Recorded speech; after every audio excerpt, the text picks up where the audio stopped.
Good morning to you. It's 6 o'clock. It's Sunday, the 14th of May. Today, Sweden reigns supreme at Eurovision. Loreen becomes the first woman to win the competition twice, whilst the British entry, Mae Muller, suffered a disappointing night, finishing second from last. But it was the Princess of Wales who stole the show after her surprise piano performance left the crowd and audience stunned. The Prime Minister prepares for an international tour as the war in Ukraine continues to escalate. At home, however, Rishi Sunak's own party thinks he has failed to focus on more pressing issues. And could time be up for TikTok? Calls are growing for the widely popular app to be banned, but how real is the danger? Morning to you. I'm Stephen Dixon. And I'm Ellie Costello, and this is Breakfast on GB News.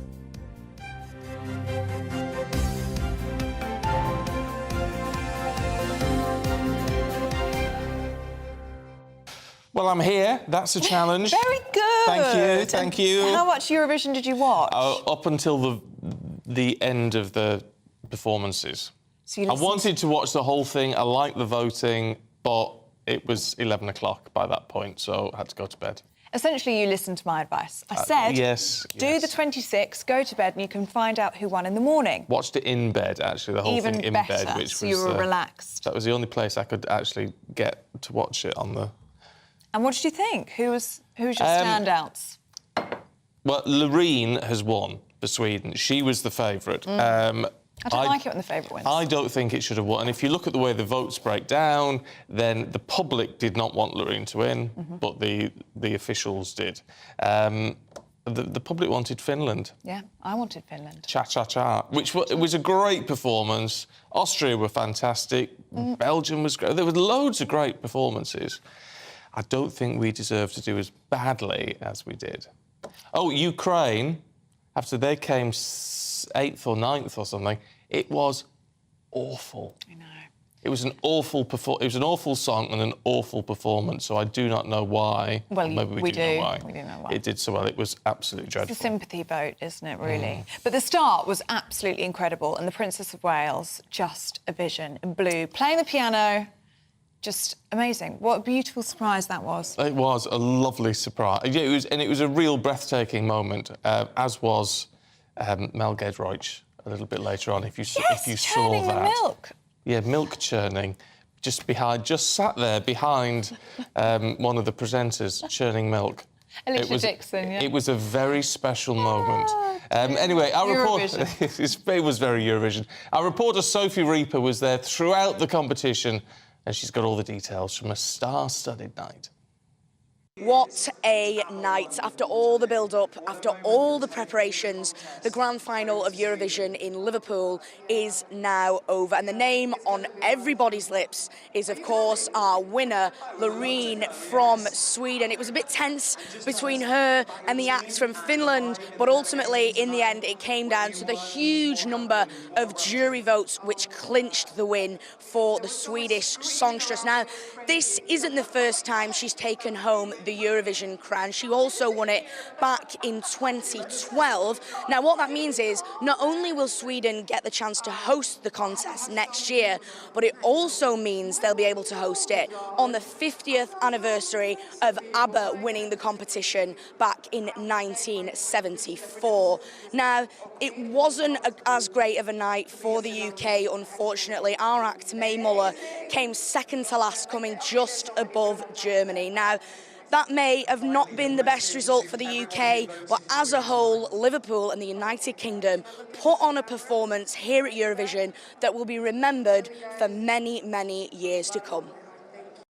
Did you see the German entry? Oh, gosh. No. Blood and Glitter, it was the name of the song. It was extraordinary. Okay. I'm not surprised it came. I still think it was better than Ukraine, to be fair, but it was one of those very heavy metal things. Some people tend to go for that for Eurovision. Sometimes it's popular. Sometimes it is. No, I wasn't as good as you. I went to bed about 9:30. Yeah. I was very sensible. So you saw the first half? So I saw the first half. Well, someone who watched it all, of course, is our very own Stephanie Tetchy. Good morning. It was electrifying. I tell you, what were the standout moments for you? Of course, Kate, that Jenny Packham dress and just seeing her at the piano, the Palace had known about this for the past month, so it's been a top secret. For me, it was seeing Lorraine. I think she actually did deserve to win, actually. I just thought the whole production from start to finish. Since these songs have been selected, it's always been a two-legged race between Sweden and also Finland. So I'm not surprised that they finished, you know, final and the top two.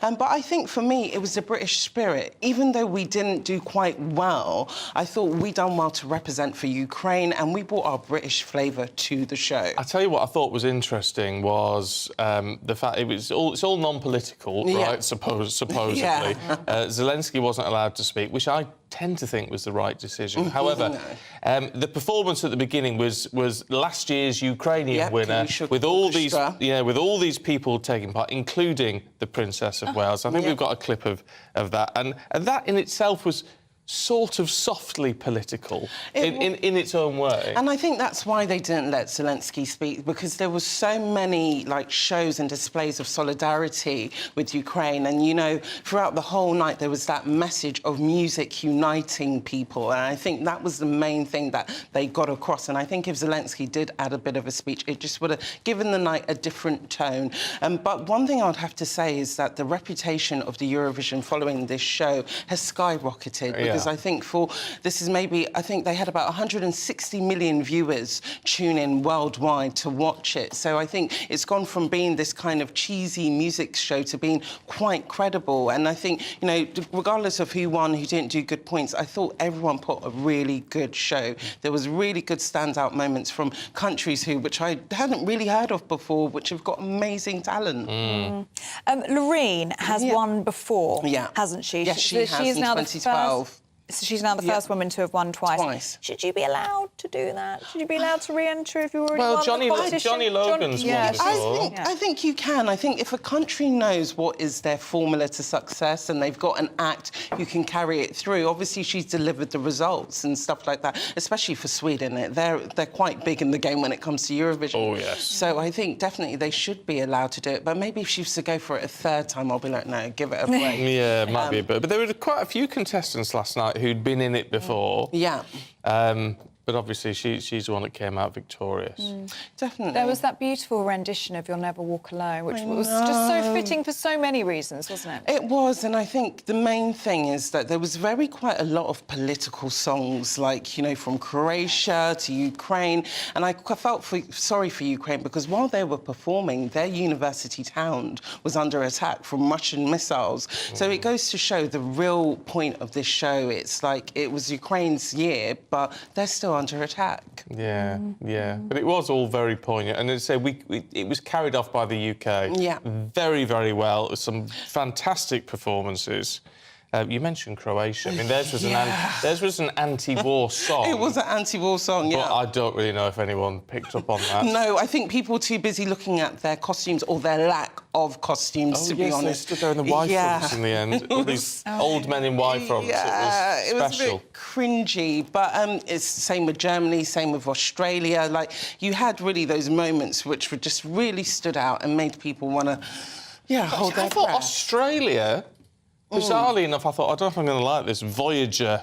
Yeah. It was a great tune. No, I didn't like it. It was a bit too rocky for me, actually. Oh, I thought it was really the Germans and Australians did well to represent for the rock, but, it was a bit too rocky for me. I liked Israel. I thought that she had a very slick performance and she came third. Yeah. And you called that yesterday, Stephanie. You said that she'd do well. Yes, I did. Yes, I did. Do you think there'll be some controversy today? Because between 1 and 2, there was a big divide, wasn't there, between the jury vote and the public vote. And I think we know that if it had been down to the public, then Finland would have won. The jury preferred Sweden. It's difficult, isn't it? Yeah, I think they're going to have to look at their voting system because it's quite confusing, because you think to yourself, the public should really have the say. The jurors are the experts, but it's the people at home who are voting, who are being entertained, who want to see a particular winner. So I won't be surprised if next year they do tweak things things about, because I do see people kicking up a bit of a fuss about that. Yeah, yeah. I don't know how long the public vote has been part of it now. Good few years. Yes. But even so, maybe it is time for a change. I think it's really, Finland should have won that last night. It was a great performance. Well, what's surprising is that the whole world was watching, and I think, you know, people from all over the world can vote. So I think it's the Eurovision, I can imagine, is going to be changing over the next few years. Australia next year are going to have to reapply to be able to perform in the show again. So I think there'll be quite a few changes that come. We shall see. And we just have one quick word on the guest being Roger Taylor. I know. There was me. I was reaching for him in stars. the background Yeah. of Sam Ryder's. Yeah, Sam Ryder's performance. He was performing his new song, and then you just saw Roger Taylor in the background. I thought he needed a bit more of a prominent Yeah, he only got a place on mention the at the end. stage. Yeah, it's like, Graham by the way, Norton. this is like a Queen legend. Showing up front. Or I a think- solo or something. Yeah. There was a lot. To be honest, I thought there would... I know Kate was quite a big surprise, but I thought there would have been more guests that would have been coming through. Well, we were talking about this closed set and this big British star, and I was thinking it's Paul McCartney. Yeah, that's it. what I thought. No. I thought they had a real good chance. They missed a chance. They did, I think. As much as I you're right. love Roger, brilliant. I'm a huge Queen fan, and Roger's amazing. But it was just not. It was a very. When a special guest is a drummer, it loses some of the It does, because they're always at the back. And is he from Liverpool? I don't think he is. No, They missed a chance there, but it was very much Ukraine's night. Yes, it was. Yes, it was. it Stephanie, was. thank you. We'll catch up with you a little bit later on. Let us know what you thought about Eurovision. If you watched it, were you up that late and then up this early? Like us idiots. Congratulations. Yes. Well done. GBViews at gbnews.uk. Disappointing for Mae Muller. I don't think it was a standout song on the night, but I thought it would have done better than second to bottom. I didn't think it was great, Stephen. But didn't hit the ticket with either the public or the jury, sadly. I don't think it was a good enough song, to be honest with you. I think it was weak. Let us know what you think. Anyway. Harsh, but fair. Yeah, let's bring you up to speed with some other stories that are taking place today. And the Royal College of Nursing Union leader Pat Cullen is calling on the Health Secretary to restart pay negotiations with a proposed rise in the double digits. RCN members will begin a new ballot for strike action on May the 23rd after the existing 6-month mandate ran out at the start of the month. The Prime Minister is set to have a busy week. Rishi Sunak will travel to a Council of Europe summit in Iceland before attending a G7 gathering in Japan. The key issues on the agenda: Ukraine, migration and economic growth.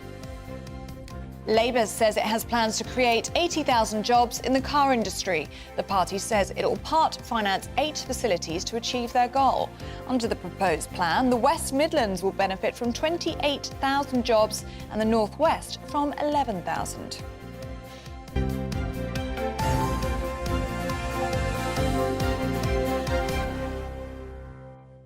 Now, as we just mentioned, the PM has got a big week ahead. International summits looking, particularly at the war in Ukraine, as that seems to be escalating at the moment. Well, Rishi Sunak will attend the Council of Europe gathering in Iceland before jetting off to Tokyo for the G7.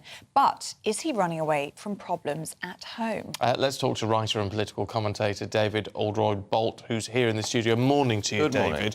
David. I can see exactly why people say, actually, focus on the issues at home. But we are a big international player.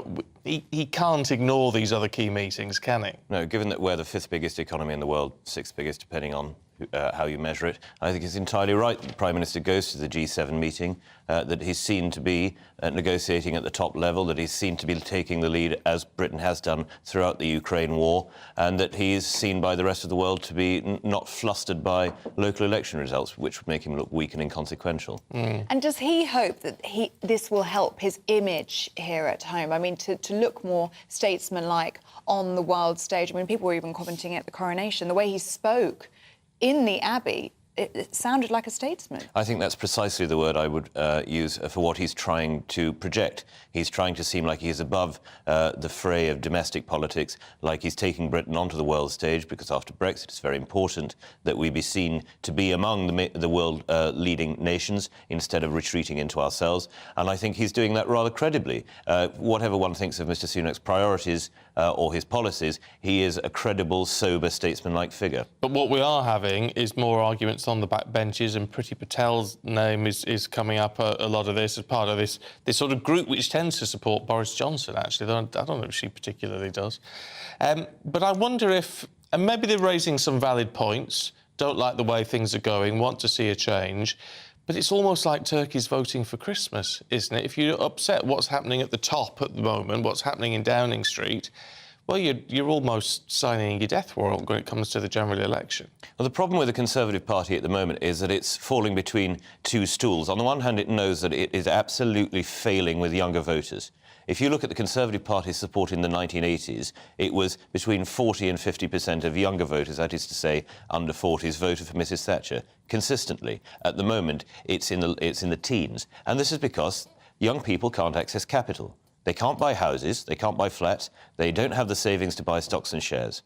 And this is an absolute catastrophe for them. But the Conservative Party's core vote are those property-owning, probably older people around the country, not just in the affluent southeast, who don't want more house building because they've got lovely views in small villages and they think that things are perfectly fine as they are. So unless the Conservative Party can address this dichotomous situation, unless it can find a way to appease the older voters who already have their houses and to say to the young who don't, we are there for you, or we are trying to find a way through this situation, there is no possibility of ever winning an election in future.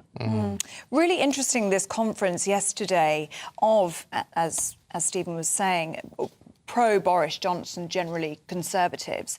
What do you think their main aim is? Because it wasn't a particularly good omen, was it, when Priti Patel stood up to speak? She actually received a standing ovation when she said the party was in decline. Do you think they're looking for Boris Johnson to be reinstated, or are they looking for something else? So looking for Boris Johnson to be reinstated, they must be absolutely in cloud cuckoo land. There's no way that he could win an election. I think what this is about is the people on the centre to the right of the Tory party putting down their markers to be the next leader when I think, inevitable election defeat comes. And I think Priti Patel has a rather good chance of getting somewhere near that contest, because she does have great support among the party in the country. She's clearly got support on the backbenches, or she wouldn't have got that standing ovation.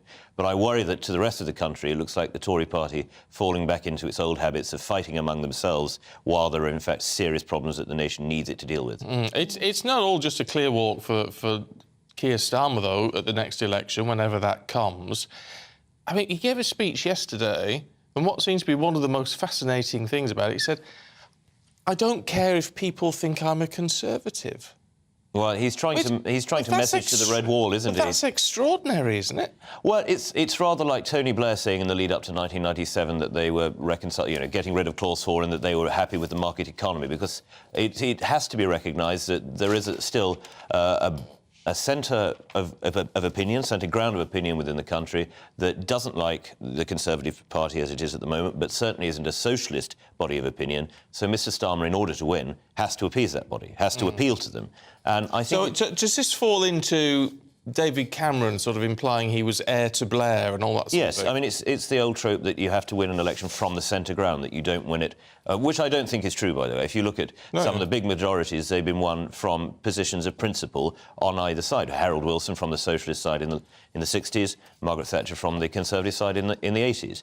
But I think this is Keir Starmer has done a very good job recently when he's talked about things of what you might call a culture war sort of perspective. He's also addressed the fact that he understands that the NHS is in dire need of reform, which very few Labour leaders have been willing to do for a long time. It's seen as a poison chalice. So I think it's just a classic bit of election rhetoric, looking forward to the campaign that will come later this year or next. Got to ask you, David, because you're looking bright and perky this morning. Did you have a big Eurovision night? Well, I watched the whole thing. Did you? I did, and then drove back from Hampshire to London, so I'm existing on very little sleep. I thought it was rather thrilling. And I agree with you both that, unfortunately, our entry was not terribly good. Wow. Who did you vote for? Finland. You see? There you go. Why? Because it's a crackers song. Is it just because it was very Eurovision? Well, exactly, yeah. I mean, if you can't vote for something that's absolutely bonkers at Eurovision, when can you? When can you? Well, there you go. We're seeing a side to you, David Allroy-Bott, that we didn't know existed. Thank you very much. Good to see you. Good to see you, David. Thank you. There you go, you see. We're on the same page, I voted for Austria. He stayed loyal. Because I stayed loyal, though I have to say it was very hard, because there was lots of really good tunes. And the cha-cha-cha thing, What did it for me was you could hear the audience go absolutely bananas for it. And you know what? Hashtag cha-cha-cha is still trending in the United Kingdom. So it's the people's choice, and it should have been Finland. Sorry. Should have been Finland. Sorry, Loreen. Sorry, Loreen. But I think they need to look at the way that they judge, or the way the votes work, at least, in Eurovision. Because I was reading this morning that because Cha-Cha-Cha was so modern and so techno, the musical judges, the musical experts were like, no, it's too... They prefer something a bit more, you know, classic Eurovision. Yeah. So maybe But they they're need out to of look at touch. that. Maybe they're out of touch. Maybe it's the public But that it should decide. makes it quite exciting, doesn't it, when you see all the scores lined up from the juries and then it all changes dramatically. So... Let us know what you think. Who were the standout performances, aside from the Princess of Wales, who was just stunning? I just thought that... in all senses of the word. 10 seconds, wasn't it? It was 10 seconds of her playing the Eurovision song from... the Ukrainian song from last year. I just thought it was a really lovely moment. I just don't think she can step a toe wrong, can she? I mean, she's on the front page of almost all of the papers this morning, this beautiful image of the Princess of Wales at piano, smiling. She's wearing blue for Ukraine. That beautiful ball gown was out underneath the piano. There's some beautiful pictures that have been released by the... She just looks amazing. Of course she can play the piano. I want to meet her. Me too. I'm sorry, I just want to... I want her on. I want to go... Hello. She might Princess of Wales. She might do. I would love to go and spend an afternoon... What would you do? Have tea or something and just go and chat to her? Because I bet, actually, if you chat to her, there's a lot going on there. Oh, she's a Clever clever woman, isn't she? Like her a lot. We love her. Anyway. Yeah, let us know what you think. gbnews@gbnews.uk. Oddly enough, Eurovision last night was sponsored by TikTok. Was it? Yeah. But could Britain be the next country to ban TikTok? This is GB News. Good morning and welcome to your latest GB News weather forecast from the Met Office. I'm Greg Dewhurst. Well, we'll see rain across parts of Scotland, Northern Ireland through the day, but then it looks like we'll see a fine day for England and Wales. This is the weather front that's bringing the outbreaks of rain. It slowly pushes its way southeastwards Sunday and into Monday and introduces actually cooler air across for many of us by the end of the day. This morning, a wet start across Northern Ireland, parts of Scotland. Some of this rain could be heavy at times. England and Wales generally quite cloudy, some mist and murk to start with, but it should brighten up as the morning moves on. Some hazy spells of sunshine. In the warmth of the day, we could see a few showers across central parts, but most places will be dry.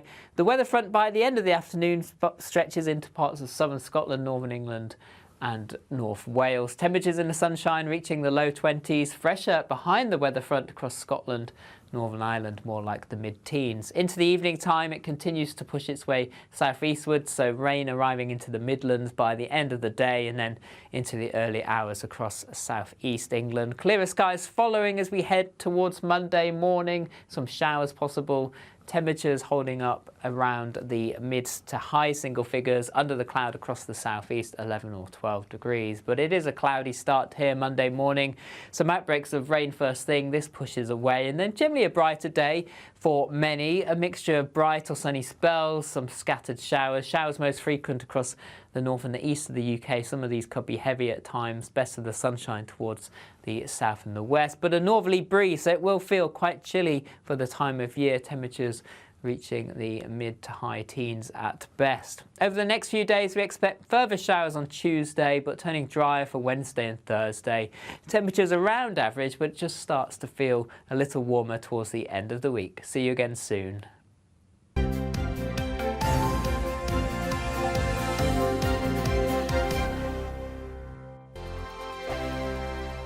Monday to Thursday nights on GB News. At 6, it's Dubes & Co. 7 o'clock, Farage. At 8, join Jacob Rees-Mogg. And at 9, Dan Wootton Tonight, followed by Headliners. On TV, radio and online. This is GB News. It's all about family, being in people's living rooms, all the interaction and getting to know who our viewers and listeners are. When I was young, my dad used to say, Nana, stop arguing. I wanted an outlet that would enable me to give my opinion.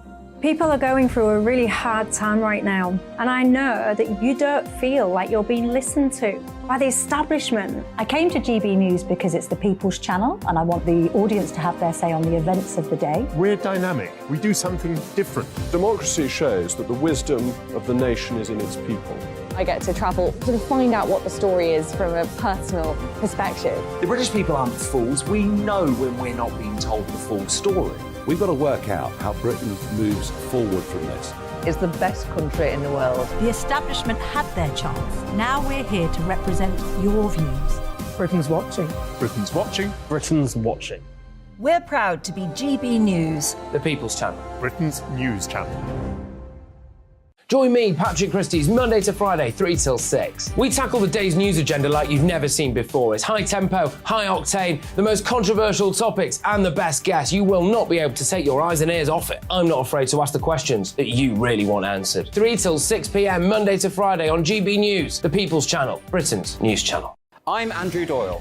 Join me at 7 o'clock every Sunday night for Free Speech Nation, the show where I tackle the week's biggest stories in politics and current affairs with the help of my 2 comedian panellists and a variety of special guests. Free Speech Nation, Sunday nights from 7 on GB News, the People's Channel, Britain's news channel.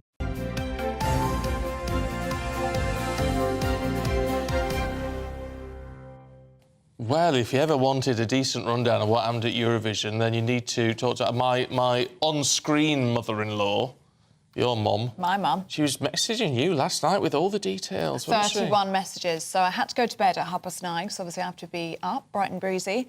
Johnny Logan is the other person who won it twice in 1980 and 1987 for Ireland. Hope that helps. Hope that helps. And it does help. My mum said, you go to bed, I'll stay across it for you and I'll text you updates. 31 messages I woke up to this morning. 31. Aww. And I haven't missed a thing. Love you, hope it goes well in the morning. Will be so good to watch you. Aww. Kiss, kiss, kiss. Yes. What's she called, Jean? Joan. Joan. Close, very Hi, good. Joan. Hi, Joan, if Morning, you're up. Joan. Thanks, Mum, for filling me in. She could be a producer on this show. Oh. Hi, Joan, you're very, very good. Love you. Love you. I don't know, why not? The world's gone mad. She'll love that. She'll absolutely love that. She could be one of our producers. I'm delirious. This is what happens when you haven't had enough sleep. Sleep deprived. But it was worth it. It was worth Eurovision. it. It's work as well, it's research. Andy said, so Sweden wins and Eurovision in Sweden on the 50th, he said 40th, but it's 50th anniversary of ABBA. What a win. Well, actually, I mean, that is quite poignant. 1974, Waterloo, ABBA. I was the year I was born. I'm 50 next year. Oh, well, that's a great anniversary. It's nice that you share that. You and ABBA have that in common. Well, I'm not embarrassed about being 50, but I do sometimes think it's an absolute... I can't actually believe it. Well, you don't look a day over 40. Doesn't he look good? Day over 40, day over 30. Day over 30, Thank darling. you. Honestly, you look so good. 50. Oh, I'm getting old. And Ed in Virginia says, during the 6 years my wife and I lived in England, we never missed the Eurovision Song Contest. My favourite winning entry was France in 1977, The Bird and the Child. Do you want to try and read that? L'oiseau et l'enfant. Oh, lovely. Although I must say it sounded much better in French than English. Yeah, it does. Yeah, I agree with you. It does. We're getting told off for waffling on, so let's tell you what's still to come on the programme. And over 6 million children may not have been seen by an NHS dentist for at least a year. So do people not have access, or is something else causing the problem? We've got a dentist coming in. Yes, and Eurovision has sadly come to an end, but we'll be live in Liverpool getting the latest after this year's record-setting competition.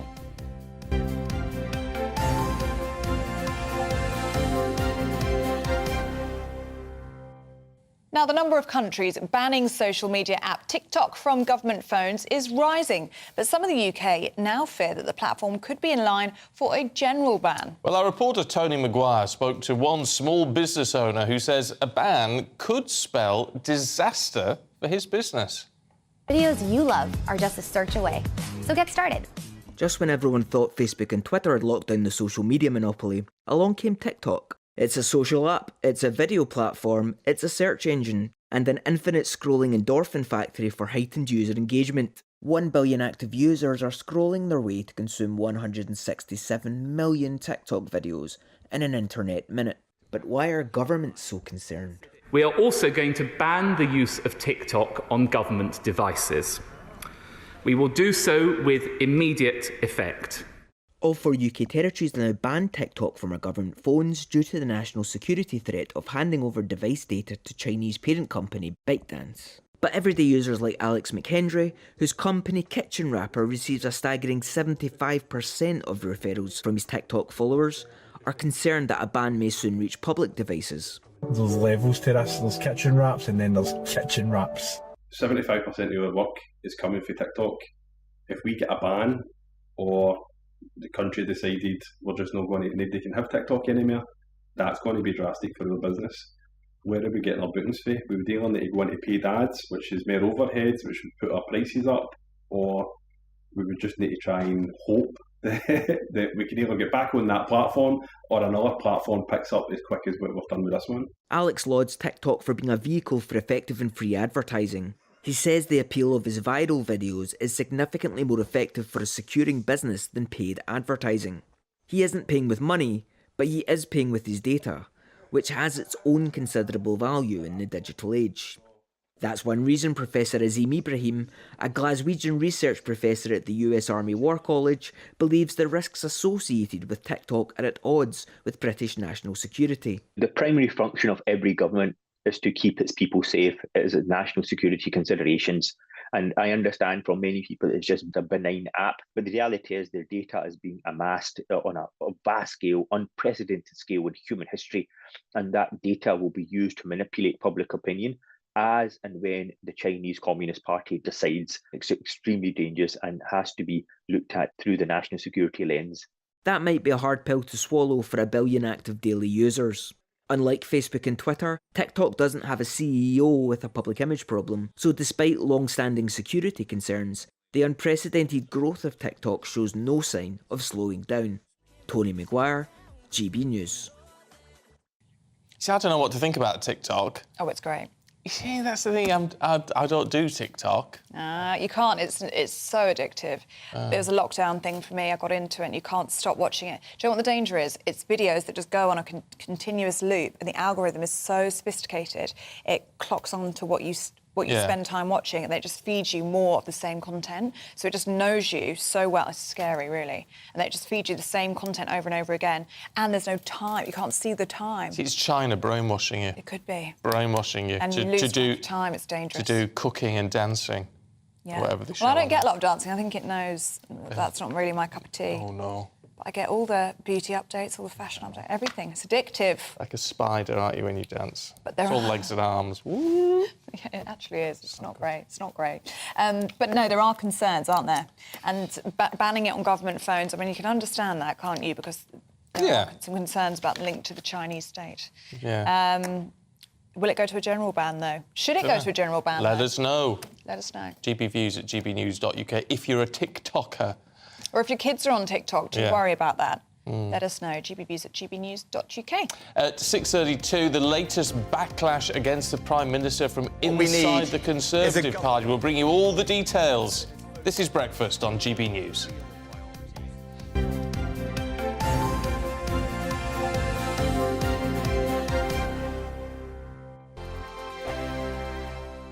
I joined GB News because I was sick and tired of not hearing my views being represented, not just mine, but so many people that I knew and spoke to. I just couldn't get my voice out there. I couldn't say anything. I couldn't do anything. Whatever the narrative was, I kind of had to follow it. GB News is there to provide a voice for those who have been ignored by the establishment media. We think different things, we've got a different style. GB News is here to be optimistic and positive about the future. It's real kind of dynamic and flowing, with the audience very much at the heart of it, like a big family. Here at GB News, we talk about the things that matter to you. Hearing the voices from right across our towns and cities, especially our towns. All sides of the argument represented with a heavy dose of opinion.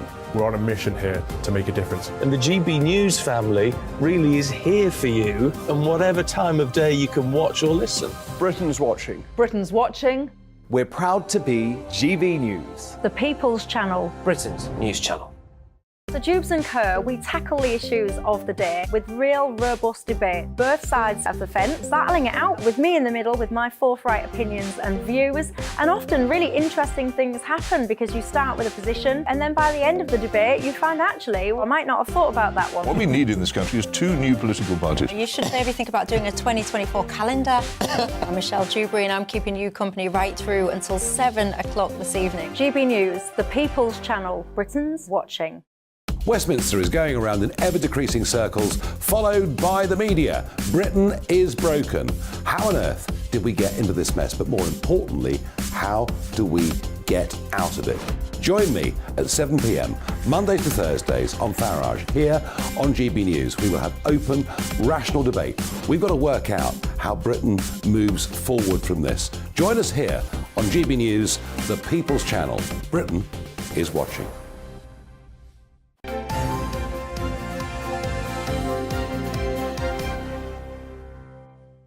Good morning, welcome back. You're watching and listening to Breakfast with Stephen and Ellie. Now, let's see what the Sun's got for you this morning. Rio nabs an intruder in home raid terror is a dramatic headline. It says he apparently held down a garden prowler until police arrived. That is a concern, though, because his wife is heavily pregnant. So that's a bit of a worry. Worrying, and I think isn't they've it? got 4 children. She's pregnant with them. Yeah, it's a big worry. So I hope everyone's OK. I'm sure they are. What paper is this now? This is The Telegraph. It focuses on Labour's plan to let EU citizens vote in British elections.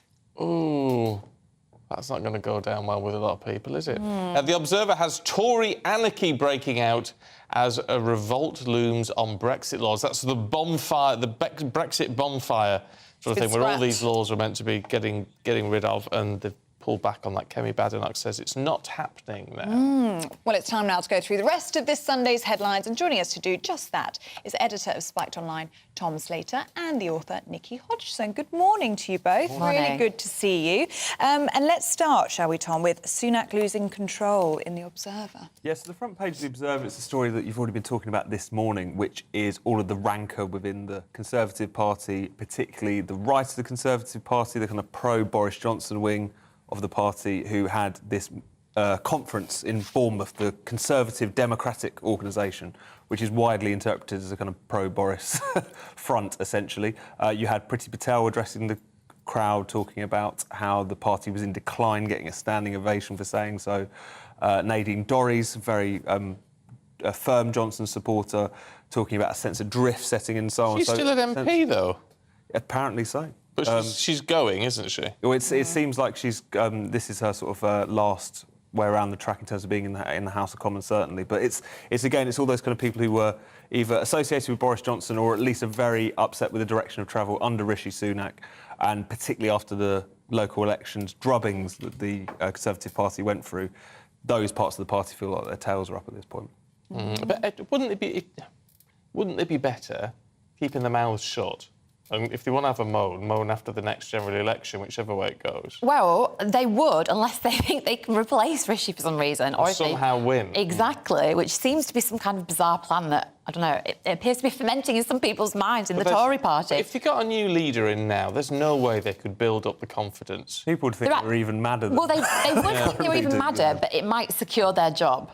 That's, do you see what I mean? For a little bit longer. It might keep them in politics a bit longer. Because if you think about MPs, they're not often thinking about sitting forever as an MP. What they're thinking about is always being around in politics and having influence on the party that they were a member of. Right. So, it's power play, basically. You've got to put your head above the parapet to sort of say, well, you're actually rubbish. Because if you all do it together as well, then you're less likely to kind of, get attacked and taken down individually. Do you think there's enough power in this group on this side of the Tory party to do that, to have that sort of influence? Well, like I say, I think they're thinking about the longevity of their political careers, not thinking about, well, will this keep me in office right now? They're thinking about what they're going to do next. And they want to be known for things, don't they? So I think politicians get to a point where they're thinking about their legacy. What do I say now that I'll be remembered for in 10 years' time? And I was the one that was right about what Rishi needed to do, and he didn't do it. And if he had done it, maybe he would have won. It's that kind of thinking. Yeah. It's all strategy. Mind you, when it comes to what Rishi is doing, the Sunday Express, Nikki, says he will not budge on his plans to deal with illegal immigration.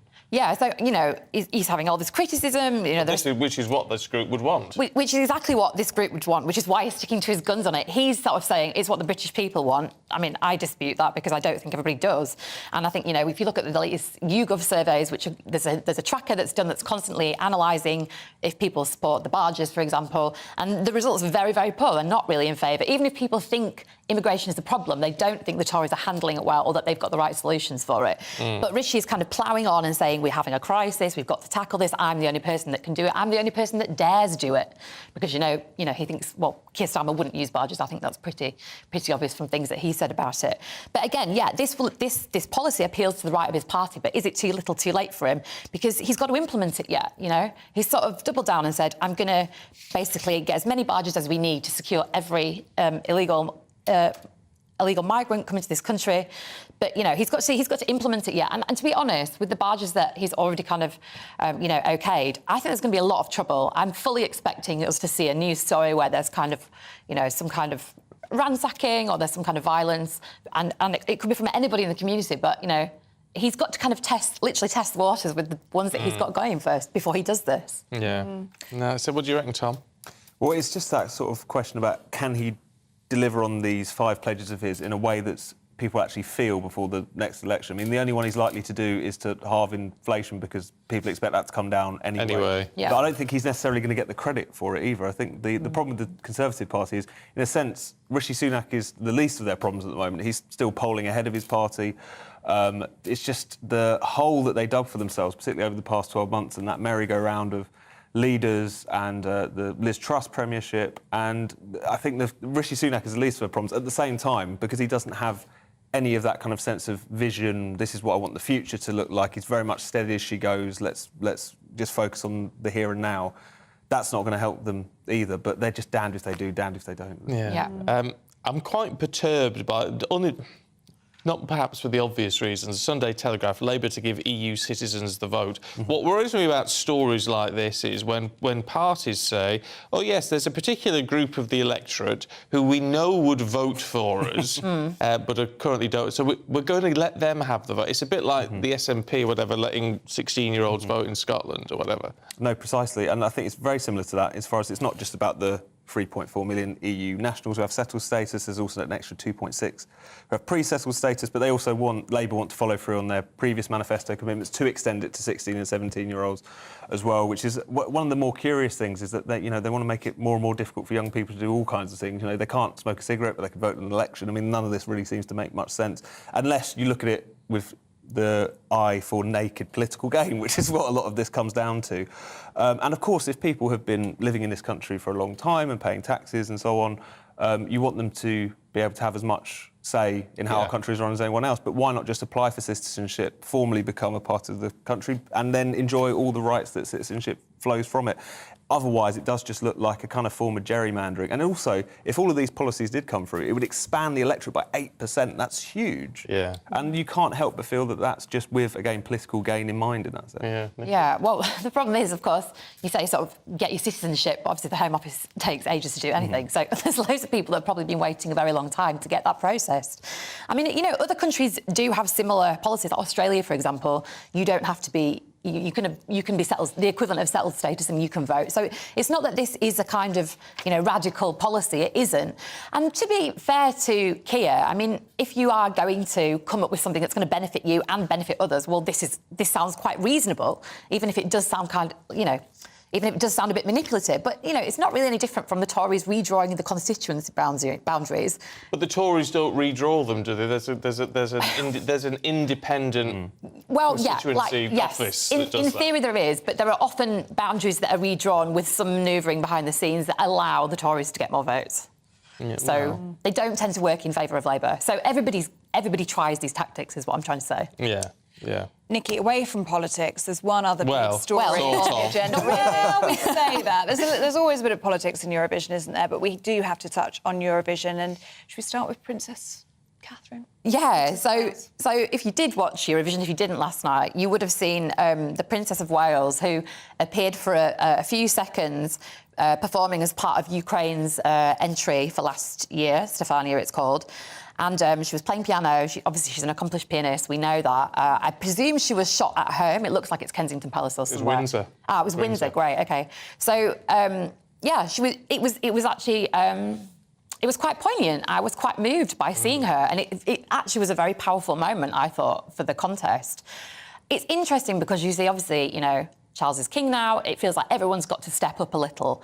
And, you know, Zelensky had applied to give an address, and the Eurovision Council sort of said, well, that's too political. And it's interesting that, you know, Kate has this kind of softer power. I mean, it is power, actually. It's hard power, but we consider it to be softer, and it's kind of more diplomatic. So, you know, it was sending a powerful message to the viewers that, well, you know, the UK is in solidarity with Ukraine. We're on your side. It worked. It worked really well. Yeah. And I'm not necessarily a fan of Kate or the Royals, but no, I'm not. I'm not a Royalist. I'm a Republican, so. Are you really? Yes. That's why you didn't see me last week, or nobody wants to hear what I've got to say about the No, but that's Royal interesting, family. though, as someone who is a Republican, who still looks at that and says, I can see it absolutely worked. And, you know, she's got a lot of presence, she's got a lot of poise. She has a lot of power, and I think it's used well. What do you make of Tom? No, I thought it was an interesting moment. I didn't see any of Eurovision, I should say, but I was catching up on it this morning. Tom! Come on. I've watched maybe like 2 or 3 in my life. It's not that I'm against it. It's just not. Just not your cup of tea. You're not for it. Fortunately not. Oh, OK. But I read up on what I needed to this morning. Oh. I do my research. Well, you missed out. Did you watch any of it, Nikki? I did, yeah. Everybody else in my family was asleep, but I was still there. I'm sorry, for me, there were two standout moments for me. One was the Princess of Wales, and one was Mel Gedroich churning butter. Oh, yes. I mean, she's terrific anyway. I enjoyed her best commentary as well. Yeah. Very, very good. It was just one of those moments where you're just like, what? There were a lot of what moments last night. If you went away from the telly and came back in, you were like, what has gone on in the 2 minutes I've been away? So. Oh, it's Eurovision, though. What do you think of Mae Muller, second from bottom? I didn't love the song, to be honest. No. Wasn't a fan of the song. I don't know what it is with us. We've got some incredible songwriters, and for some reason, when it comes to Eurovision, we almost lose our vision. We panic. We do what they think. We do what we think they want, not what we just really love. And I think that's where we go wrong. We don't pull out the big guns, I don't think. No, we don't. Eurovision. I don't think we put... I mean, Sam Ryder yesterday was the exception. Last year was the exception to the rule. Right. But generally, it's not always the best songs, as you say, not always the best singers. I don't know what to do with. I didn't like the Sam Ryder song last year. Well, I didn't love it, but I could see how it worked. It was perfect. I thought it worked perfectly for Eurovision. Whereas the song he did last night, his new song, with Roger Taylor and all that, actually, I thought was excellent. I thought, well, that'd win if it was around this year. You almost feel like there's some, I don't know, hidden rules about what you can submit, and if it's too good, you can't have it. I don't know, because other countries do put in their best pop stars with their best songwriters. I don't know what it is in our heads that we get wrong about it. Maybe we don't take it seriously enough as a nation. I think a lot of people scoff at it, don't they, Tom? Yeah. I don't scoff at it. But no, from what I understand, it is the case that for whatever reason, just there's just not that kind of focus on finding the right people, putting the right songwriters in the same room. Whereas it is that sort of thing where you go around Europe and people, there is just that extra level of excitement. There's a danger. I've been in one of the groups last night called was it Slovenia? I don't. I can't remember the country, but they're called Joker Out, and it was like a boy band sort of thing, and they are massive in their own country. They're like the Vamps over here. They're absolutely huge, and they didn't do very well last night. I could see why it wasn't a particularly Eurovision song, but they are a huge band in their own right. Whereas every year it feels like the Eurovision entry, people are like, I don't know who that is. That's always what people say, exactly. And then the best they can hope for is kind of infamy afterwards for being a bit of a running joke most of the time, with the exception of last year. But some people who've been Eurovision one-hit wonders have, greater longevity in their careers. Everybody knows who Gina G is, for example. Yeah, that's true. Even Ellie knows. Did Gina G? Do you know that song? Oh, she probably does if she hears the song. We're not going to sing it. Yeah. Do we have time for one more? Just a very quick word on Boris. Just quickly, go. I'm being told now. So he's 20 seconds. Tell us about Boris buying a house. He's finally bought a house, 3.8 He's been looking million for a while. worth. He has. He was skint. He was staying at various different other people's houses in Kensington and in the countryside and so on. So he's finally bought this 7-bedroom, £3.8 million house. Apparently he negotiated a very good deal, which is something which is flagged up here. But no, he's finally setting down roots. Oh, well, there you go. Is that to save up for a bit? And he's managed to save £3.8 million That speaking circuit's working for him. Yeah, isn't it, Joss? Thanks both. We'll catch up with you a little bit later on. Thank you. Now, the time is 6:48. Let's bring you up to date with today's top stories. And Sweden has been crowned winner of this year's Eurovision Song Contest in Liverpool. Singer Loreen has become one of only 2 singers to win the contest twice, after she also won it back in 2012. Meanwhile, the UK's entry, Mae Muller, finished second from last. A truce between Israel and the militant Islamic Jihad group is in place, but fighting continued for a few hours after that agreement. Israeli military saying it hit targets in response to rocket fire. It's hoped the truce will end the worst episode of cross-border fire since a 10-day war in 2021.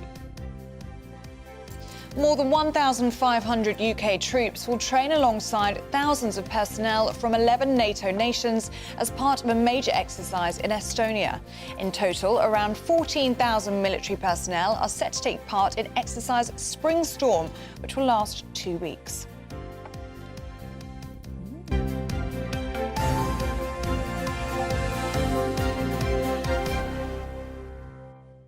Now, the British Dental Association has warned that access to dentists has fallen off a cliff after figures reveal that 6.5 million children have not had a checkup in the last year.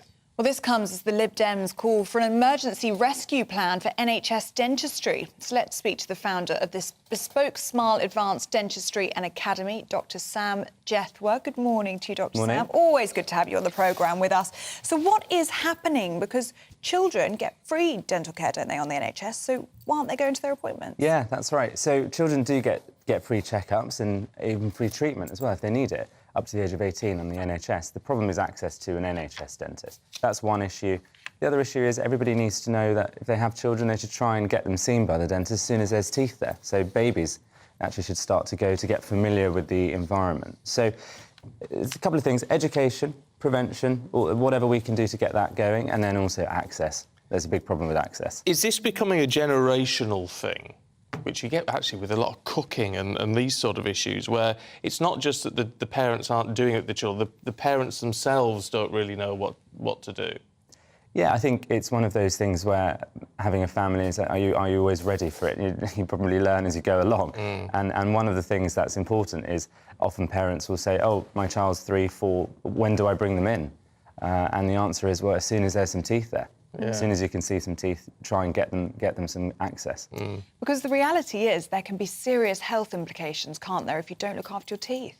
Yeah, so there are many, many studies that actually show that there's so many different health issues, systemic issues, physical health, that stem from links to gum disease and prevention, things like that. So that's what I want to show you today as well. Oh, go on. I notice you've got a massive set of gnashes on the desk. They're terrifying. The biggest thing we can do is prevent things from happening. And as you say, the link between heart disease, infertility issues and poor gum health is really being more and more substantiated by studies. So the more we can do to keep our teeth clean, the less actually health issues we're also going to have as well. And you won't have to have so much treatment and have to join a waiting list possibly as much.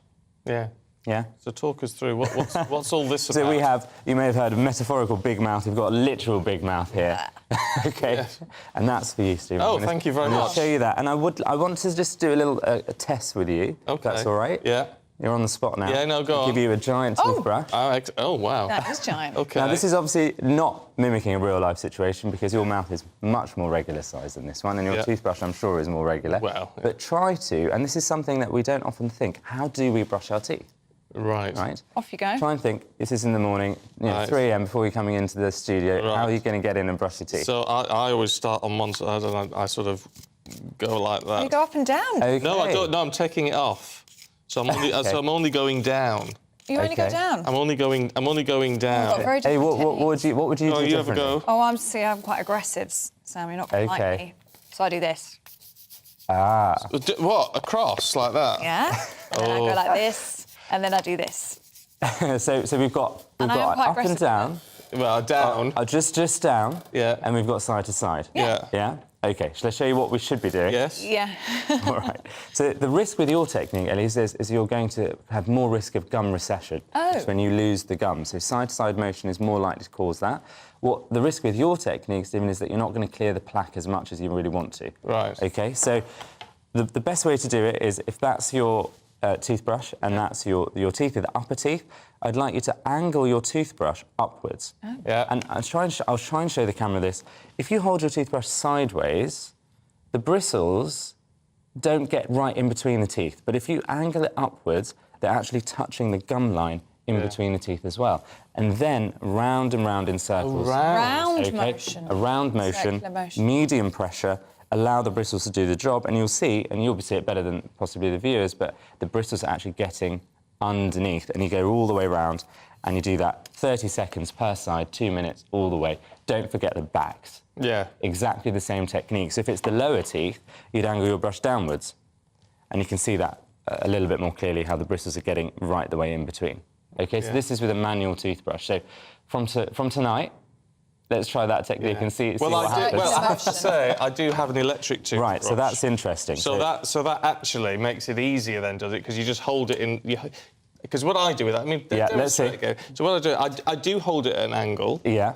But then I hold it on each tooth. Great. And just move it along. Perfect. Is that That's right? exactly right. Oh, so, there you go. We're in the good books. So the interesting thing with an electric and a manual toothbrush is we want the end result to be super clean, all the plaque removed, etc. But the technique that one uses between an electric and manual will be different. So what you've just described is what you do want to do. Remember that the electric brush, and they all work in similar ways, that will do the movement aspect of this for you. See, I didn't think of that. Of course, it does go round. Yeah. Whereas I wouldn't have thought Some of them doing that oscillate, some of them have sonic technology, but essentially the movement aspect is done for you, so you don't have to move it. If you move it, you're cancelling out the movement. It becomes neutral. Yeah. So again, angle down into the gum line, let it do its work, it will move it for you. In between the teeth, so you're getting in between, and then the next tooth in between again. You're capturing all the bits you need to. Never forget that there's a bit of flossing to do as well. I was about to ask you, for parents who are watching at home, what can they do? What's the good techniques, the good lessons that they can give to their children? So brushing, but also mouthwash and flossing? Well, I think it's also... So we've got two aspects. We've got dietary stuff. So you want to prevent tooth decay. Tooth decay is all about frequency of sugars in the day, so how many times you're exposed to acid or sugar. So snacks that kids might have, things like raisins, dried fruits, all those things that appear healthy, from a dietary point of view, they're very sticky, they're very sugary, they get stuck into all these fissures in the teeth and they start causing decay. So that's a no-no, more during meal times than snacking, so that's number one. And number two is, brushing. As soon as kids have teeth, get them used to toothbrushing, they start chewing on it, just that motion of something touching the gums, that's what they want to get familiar with. And hopefully then, a bit of flossing, mouthwash is to do with just freshness rather than anything else, but hopefully with all of that, they'll be OK. Yeah, but with all this, so we've got people watching and listening now going, right, I need to get my kids to a dentist. Yeah. I need to get myself to a dentist, maybe even. But so we've got this issue with NHS dentistry, so how do you actually get an appointment? Unless, because if you take your child to a private dentist, you've got to pay for it. Yeah. So how do you actually get in anywhere? Yeah, there's lots of different practices across the UK that work differently. So you've got NHS practices, you've got mixed practices that do private and NHS work, and you've got fully private practice. If you can afford to take your child to a fully private clinic, of course, you might also be a patient there, and they'll happily see your children at probably a reduced rate, I'd imagine, most of the time. And that's what we do. If you have a mixed practice, often kids can be seen on the NHS, and a lot of practices, you may be surprised, will actually take the children on as NHS, so they have NHS children's lists. So it's always worth calling your local practice, even if you may have been declined as an adult, and they may not be open, they may be open for children. And then the third is to call 111. If you really don't have any other options, just see what 111 can do and where they advise you. Yeah. But it is a problem. The problem is a lack of NHS dentists and an oversupplied patients. But you've just got to give it your best shot. Yeah, and prevention. Yeah, and prevention, exactly, Lovely. which is why these techniques are so important. Lovely stuff. Sam, as always, good to see you. Thank you very much. We're almost out of time. Eurovision, did you watch? I didn't, actually. I was at a dentistry show. Oh, come on! No, he can be forgiven. We had lectures in cosmetic dentistry, and I was chairing that, so I didn't quite get home in time for Eurovision. Oh, dear me, you need to reschedule that for next catch time. up. Sam, thanks very much indeed. Thank you. Now, Rishi Sunak's going to jet off for a diplomatic world tour, but should he do that or focus on issues at home? This is GB News.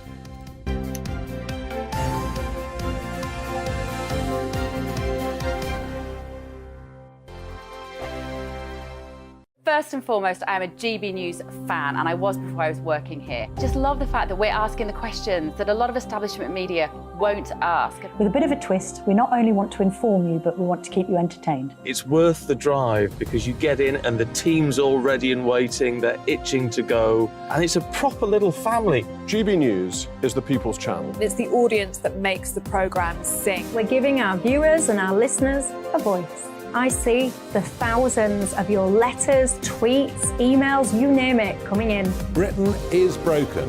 How on earth did we get into this mess? But more importantly, how do we get out of it? The establishment had their chance. Now we're here to represent you. It's time for something different. It's time for GB News. I'm very patriotic. I believe in Britain. Our best days lie ahead. Britain's watching. Britain's watching. Join us here on GB News. The People's Channel. Britain's news channel.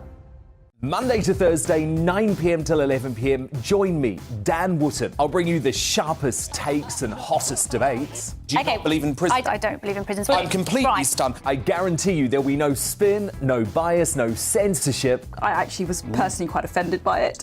And no reason to go to bed. So I guess they've always been quite woke. That's Dan Wootton tonight on TV, radio and online. Monday to Thursday from 9 p.m. till 11 p.m. on GB News. The People's Channel, Britain's news channel. I'm Simon Evans. Join me on GB News for Headliners at 11 p.m. What's the scoop? I'll be joined by two of the country's top comedians. That's right. As we take a look at tomorrow's newspapers tonight. We're going to get into trouble. If it's a big story, we'll be covering it. Spill some tea on him. There we go. But we'll also have some fun. I wouldn't stick up a bank. My father didn't love me. So anyway. Headliners every night from 11 on GB News, the People's Channel, Britain's news channel. Morning to you, it's 7 o'clock. It's Sunday, the 14th of May. Today, Sweden reigns supreme at Eurovision, Loreen becoming the first woman to win the competition twice, while the British entry, Mae Muller, had a disappointing night, finishing second from bottom. But it was Princess of Wales who stole the show after her surprise piano performance left the crowd and audience at home, frankly, stunned.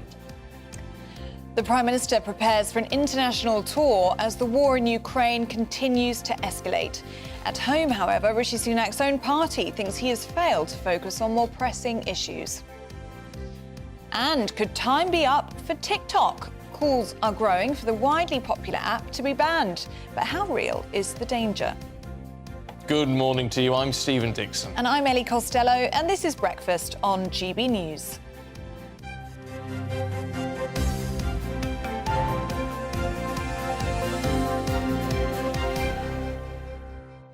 It is a problem getting hold of a dentist. I mean, just talking to Sam Jethro a few minutes ago, and loads of you getting in touch on dentistry already. Joe says, I was trying to register with a dentist, but the nearest one I could find was in Cardiff. I live in Stoke-on-Trent. Oh, it's difficult, isn't it? That can't be right, Joe. That cannot be right.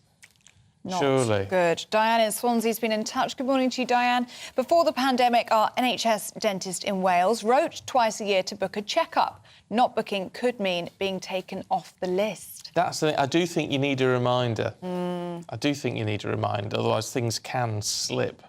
So it's a good idea, that. Julie's in Andover. Hi, Julie. Says, I don't know if it's still the same, as my youngest is now 25, but when they were young, they got free dentistry, but only if the parent was also a patient. Parents have to pay, even if they are NHS patients. Yeah, they do, but a much reduced figure, isn't it? But yeah, so maybe you do just have to have your, be at the same practice as your child. I don't know if that's still the case or not.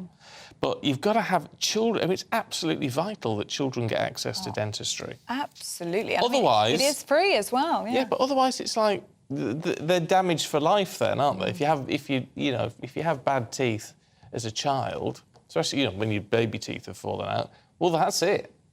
That's it. Isn't it? Then you've got a major problem. You've got to look after your teeth, haven't you? But it is very, very difficult, especially in some parts of the country. You just cannot get an NHS dentist appointment. And during the COVID lockdowns, there were people actually pulling out their own teeth or doing their own dentist work. DIY dentistry was on the rise, wasn't it? So, I mean, it's a worry, isn't it? If people can't get appointments, desperate people, there's not many things more painful than toothache when it can be really, really bad. I've never had it. Never had toothache. It can be really bad. Yeah, my mum had a root canal issue a few weeks ago, and honestly, it was all swollen here.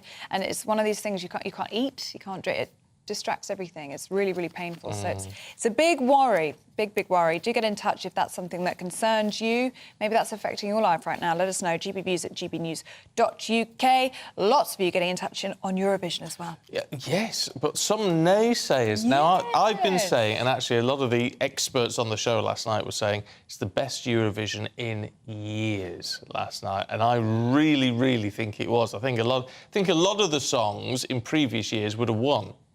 But there was just really strong competition last year. Colin, hi Colin, is a big fan of Eurovision. I never miss it, says Colin. But last night's event was, without doubt, the worst in years. Oh, no. Almost all the songs sounding the same, with the generic Eurobox genre. Eurovision is all about outrageous performances. Did you vote for Croatia then? Because that was the most extreme. Well, Colin, I just don't think you like Eurovision then. If you don't like outrageous performances, No, he does. What? No, he does like outrageous performances. Yeah. He thought it was all a bit generic last night. Right, OK. A big Eurovision fan, but didn't buy into it last night. Didn't buy into it. Well, I think it was a great show, from what I saw of it. And I've caught up on the rest on YouTube. And I think we put on a good show as well as in the UK. I thought the four hosts were really good. Yeah, it worked well, I thought. I thought it was good. Sheila likes a bit, because I thought Finland, which got the biggest public vote, Cha Cha Cha, I thought that was quite outrageous in its own way. Yeah. Sheila says, I'm 78 years old, and I walk with sticks. And I loved the Finnish song. Still bopping away. Good on you, Sheila. Cha Cha Cha. You've got taste, Sheila. Really, really good. And lots of people agree with you. It was the public vote winner, wasn't it? It was, by a long way. Still trending today in the United Kingdom. I think they should have won. Really. Yes, but of course it's the mix between the public vote and the jury vote. And when you top all that up, it was Loreen from Sweden who won at the Eurovision Grand Final. Yes, and sadly, Britain's entry, May Muller, didn't prove to be a hit with the audience as she finished second from bottom. Well, Sophie Reaper was there throughout the competition and has got all the details now from what was a star-studded night. What a night. After all the build-up, after all the preparations, the grand final of Eurovision in Liverpool is now over. And the name on everybody's lips is, of course, our winner, Loreen from Sweden. It was a bit tense between her and the act from Finland, but ultimately, in the end, it came down to the huge number of jury votes which clinched the win for the Swedish songstress. Now, this isn't the first time she's taken home the Eurovision crown. She also won it back in 2012. Now, what that means is not only will Sweden get the chance to host the contest next year, but it also means they'll be able to host it on the 50th anniversary of ABBA winning the competition back in 1974. Now, it wasn't as great of a night for the UK, unfortunately. Our act, May Muller, came second to last, coming just above Germany. Now, that may have not been the best result for the UK, but as a whole, Liverpool and the United Kingdom put on a performance here at Eurovision that will be remembered for many, many years to come. Well, let's head to Liverpool. Ellie Phillips is standing by for us. Morning to you, Ellie. Look, whatever you think of the songs, the entries, anything else, I tell you what, Liverpool put on a pretty good show. Most wonderful experience. I'm so proud of this city. I've got to do big shout outs actually to the M&S Bank Arena for transforming itself into the hub of the Eurovision actions for the live shows, and also to Culture Liverpool for putting on all the incredible events that took over the rest of the city, you know, from the waterfront to everything that's gone on, and, you know, loads of them focused on Ukraine, pushing that forward. And a big thank you to everyone that came to Liverpool and brought their joy and brought their energy and their light. It's just been the most magical experience. So, you know, it is a shame that May Muller didn't do so well. Second to last, I don't think that's the place that she deserved. at all. I always thought she wasn't going to win, but actually on the night last night, she really smashed her performance. We know the song's good, that's a given, but with Eurovision, there's three things that matter. It's the song, it's the vocals on the night, and it's the performance. And honestly, she's really pulled it out the bag. We were worried she'd been on vocal rest, but her voice sounded incredible last night. And the performance was great. I mean, I don't know how it seemed at home, but I was there in the media room, and so what we saw from the stream with the staging, the lighting, the pop art, the face dancing, it was wonderful. And so I think it's really, really sad that she did end second to last. And I know from her reaction that she looked especially sad that she only got given 9 points in the public vote, which is a real shame because people thought, would the UK get more support because obviously we've stepped up to host on behalf of Ukraine. That obviously didn't translate in terms of votes for the artists. But I really hope that she feels proud because she smashed that performance, and I don't think genuinely that her place, the place that she ended up, really reflects how well she did perform. Yeah, it is a shame. She has tweeted to say that her and the team had worked really, really hard and she's really proud of all the work that they've done. I didn't think it was the best performance, to be honest with you, but I do think that she is lovely, that she does come across very, very well, at least. Ellie, you've been in on the action all of this week. You've been up close and personal with all of the stars. What did you make? What were the standout performances for you, and were there any surprises? Okay, so for me, I think my favourite pretty much throughout has been Finland. And when the votes came through, they did it really well, the production-wise, I've got to say as well, in terms of how they revealed the winner and stuff. So obviously all the jury votes came in and then they staggered it so that it did end up with this fight between Finland and Sweden. People were like, can they do it? Can they do it? So yeah, that was really cool. And actually, if it had been down to just the public vote, Finland would have won. They got 360 points from the public and Sweden got 243 from the public. Standout performances, I think, I wasn't expecting Italy to do so well. And, Marco Mangoni, he really, impressed the crowds, impressed the juries because he did really well with the jury vote. And I think another performance that was great, but she's been so powerful throughout and really given it her all, is Norway's act Alessandra. She performed a song called Queen of Kings that you really can't get out of your head. Oh, she did amazingly well. And I tell you what, Noah Carell from Israel, when she came out, I was like, why is there a Victoria's Secret model on this stage? And she was giving it all this sass, performing and just doing incredible, the dancing, the singing. She is like a Dua Lipa. She's phenomenal. And also I've got to do a shout out to Ukraine. Their singers did really well as well. A little bit MTV. So what I've heard you say earlier, that people saying things were a bit samey, that's not the show I saw. No. Massively diverse. So it's not the show I saw, but and I know it all gets a bit political. I thought the Ukraine entry was terrible last night. I thought it was absolutely awful. I thought he started off, and I thought his vocals were terrible. I thought the song was just weird. I mean, I would, in the great scheme of things, I would have put that second to bottom myself. I think the thing is, with music in general, it's always subjective. And so even last night in the media room, you've got the world media there, you've got our media. I was there with Sophie and Jose from GBNews. We were sat together with some of the journos watching it, and we all basically had different people in our top three. And that just shows the beauty of music, that, you can, but that's the good thing about Eurovision. You all sit there, you all have your own opinions, and you want to get behind the acts, regardless of the country they're from, really, and support them. But most of us did have Sweden in the top, and most did have Finland somewhere near the top. So I think overall that boosted people up. But yeah, I mean, some of the acts were just brilliant, really, really good fun. I mean, one of my favourites, Austria, with Who the Hell is Edgar, they didn't get in the top 5, which people thought they might do. So I think it's great because from leaving from this now, there are songs that stick in your head. I think there are new artists that people have found that they'll continue to follow. And for us from the UK, hopefully May Muller will go on to do amazing things and keep representing us on a world stage, because I do think she's a class act and she's only going to get better. She's only young.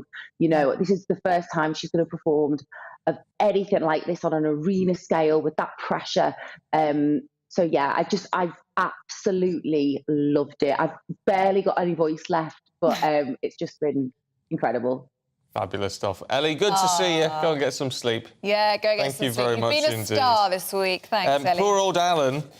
It says, my wife and 2 stepdaughters banned me and the dogs to the bedroom whilst Eurovision was on because I hate it. I was only released when it was over. Oh. Serves you right, Alan. No sympathy. It's a long show. Alan, you should have long? just got in on the action. Just enjoy it. That's what I think. It's a bit of fun. It's a bit of craziness. We watched it in bed with snacks. Oh, what snacks? Well, I had, like, sort of... To be fair, I had carrot sticks and dip. Wow. Which I know is it is healthy and dull. Very healthy but and dull. I'm trying to be careful. He's very strict with He had a big tub of ice cream. Oh, that's more like it. Which I would have liked, but sadly, I'd be fat if I did that. You could never be. Keep your views coming in, please. How did you celebrate Eurovision? What did you make of it all? gbviews@gbnews.uk. It is 7:13 now. Royal College of Nursing Union leader Pat Cullen is calling on the Health Secretary to restart pay negotiations with a proposed rise in double digits. RCN members will begin a new ballot for strike action on May the 23rd after the existing 6-month mandate ran out earlier this month. A truce between Israel and the militant Islamic Jihad group is in place, but fighting continued for a couple of hours after the agreement was met, with Israel's military saying it would hit targets in response to rocket fire. It's hoped the truce will end the worst episode of cross-border fire since a 10-day war in 2021. Labour says it has plans to create 80,000 jobs in the car industry. The party says it will part-finance 8 facilities to achieve their goal. Under the plan, the West Midlands would get 28,000 jobs, the North West 11,000.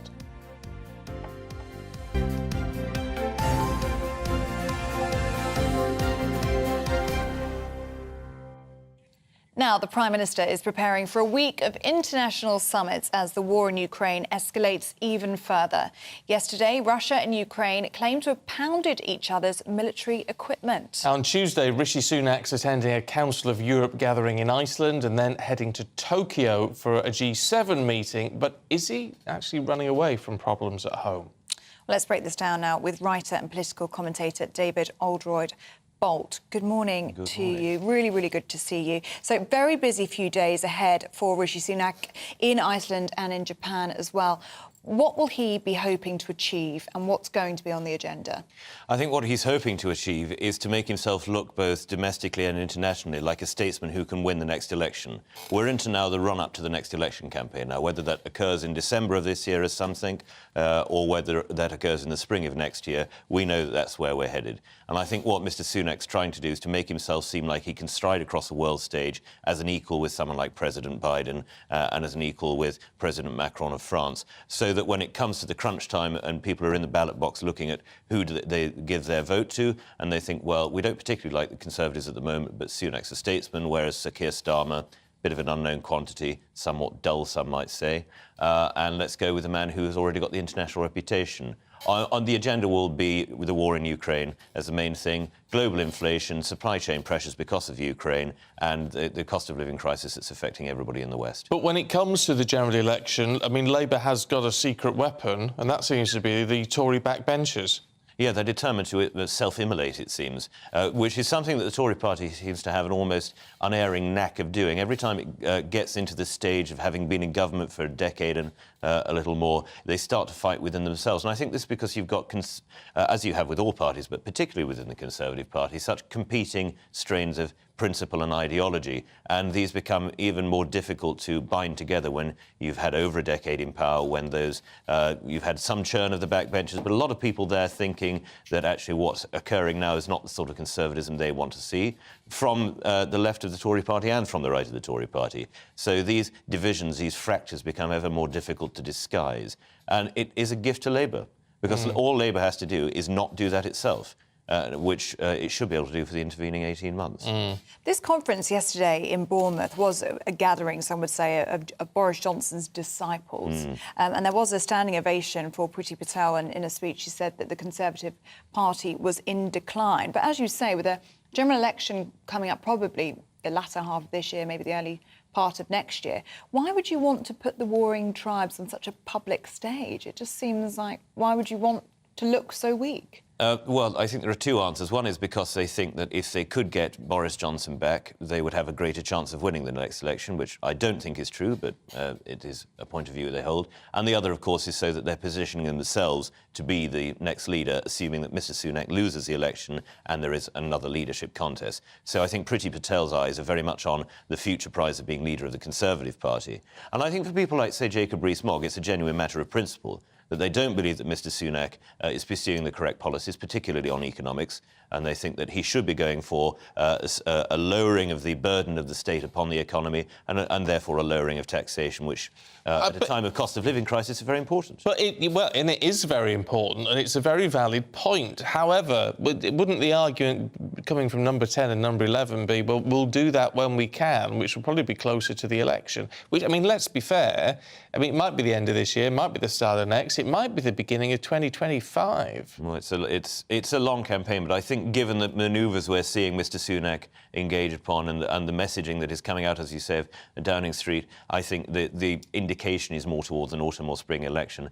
And I think on the matter of, well, let's have a smaller state, let's have lower taxation, therefore, that is a genuine matter of principle. Mr Sunak doesn't really seem to have given much indication where he falls on this. He's very pragmatic. We know that Mr Hunt doesn't really believe in this because he's Chancellor and he's not doing anything about it. But he can't do anything about it yet. Oh, I think that's the argument, isn't it? Keep the markets happy, keep things balanced, get some cash in the pot, and then you do it in 12 months. It's very difficult to keep cash in the pot when you're spending more and more and more all the time.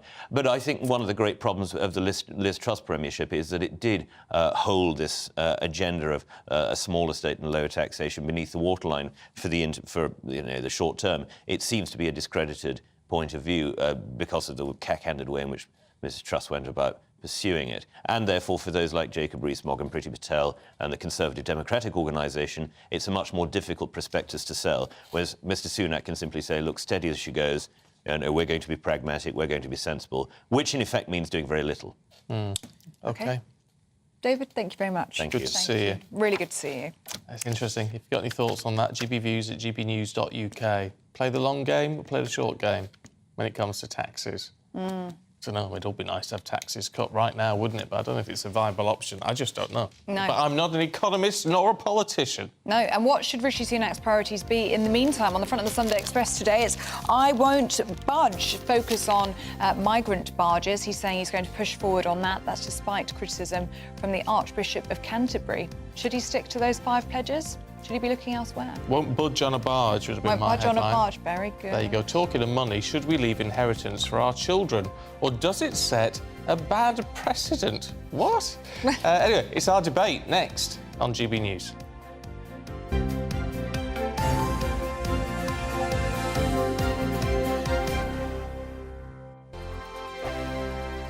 I joined GB News because I was sick and tired of not hearing my views being represented, not just mine, but so many people that I knew and spoke to. I just couldn't get my voice out there. I couldn't say anything. I couldn't do anything. Whatever the narrative was, I kind of had to follow it. GB News is there to provide a voice for those who have been ignored by the establishment media. We think different things, we've got a different style. GB News is here to be optimistic and positive about the future. It's real kind of dynamic and flowing, with the audience very much at the heart of it, like a big family.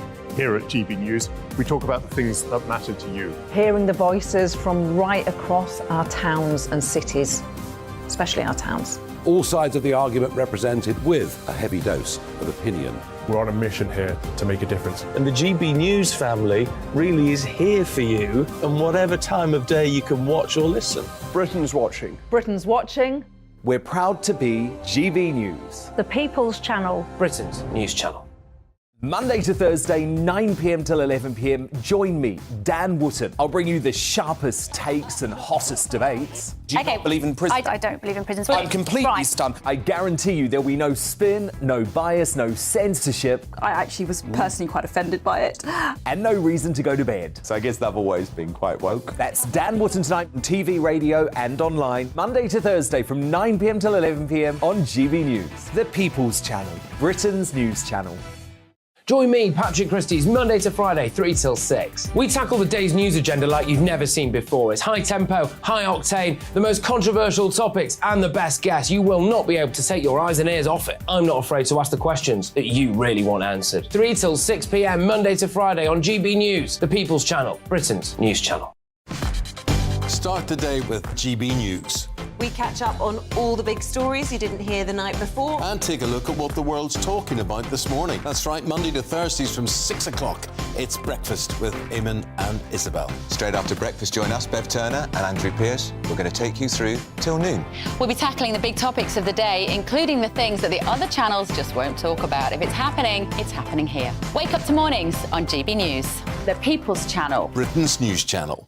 Join us every night on GB News at 11 p.m. for Headliners, which is 3 top comedians going through the next day's news stories, which is exactly what you need, because when the establishment has gone crazy, you need some craziness to make sense of it. So join us 11 p.m. every night on GB News, the People's Channel, Britain's news channel.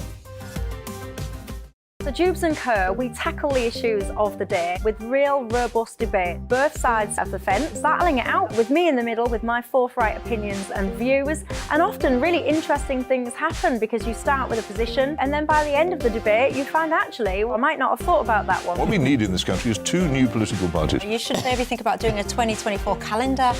I'm Michelle Dewberry and I'm keeping you company right through until 7 o'clock this evening. GB News, the People's Channel, Britain's watching.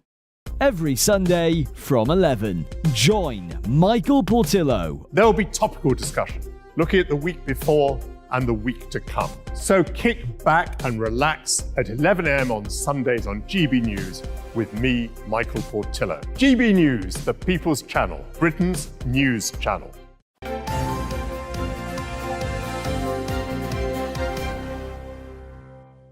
6:24, good morning to you. This is Breakfast with Stephen and Ellie. Still to come for you today.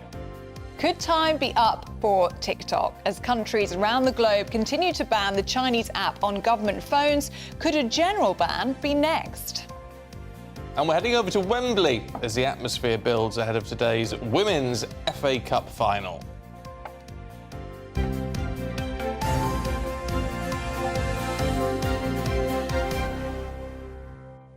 I haven't been to Wembley in years. I was there when it was being... I was there when the turf was being put down and the England squad turned up. Really? Beckham and all that. I got to chat to Beckham Did and you? Michael Owen and... Is he nice? Yeah, he's very nice. Comes across very well. Looked a lot older in the flesh than he did on the... I mean, it's going back a fair few years. He was quite wrinkled then. He's a year younger than me.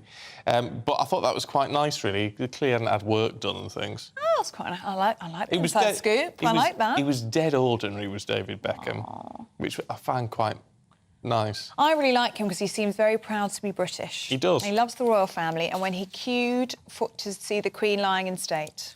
Yes, he you did, get didn't he? points in my book. He didn't... And he bought people pizzas, we're being told. He didn't jump the queue. Didn't jump like the some queue. people. Mm-hmm. Anyway. So, yeah, David Beckham's a good bloke in my book. We were talking about... That was a bit dramatic, wasn't it? We were talking about dentistry with Dr Jethwa earlier on. Martin says, here in Somerset, it's hard to find a dentist. So hard, I've taken out my last 5 teeth myself. Oh, my gosh. Oh, Martin. Oh, and then you were all at it. Jack in Blackpool says, I have a dentist, but they were shut for lockdown, so I pulled 3 of my own teeth. Jack. The clinic is back now, and I have nice teeth again, so I'm pretty lucky. Got new ones put in. Also, how do you go about that? You must have to drink. But you see, this is part of the problem when you go to NHS dentistry, even for free for children, adults. It's very, very much reduced. Private. I mean, I go private. But anyway, Joan says I had 2 fillings last week, £276 for just 1 injection. This is very expensive. This is it. And a cost of living crisis is a lot of money, isn't it? I sort of think I can't go to an NHS dentist because I've got, I get a lot from the NHS and all my prescriptions and everything because of the diabetes. So I thought I've got to pay for my own dentistry.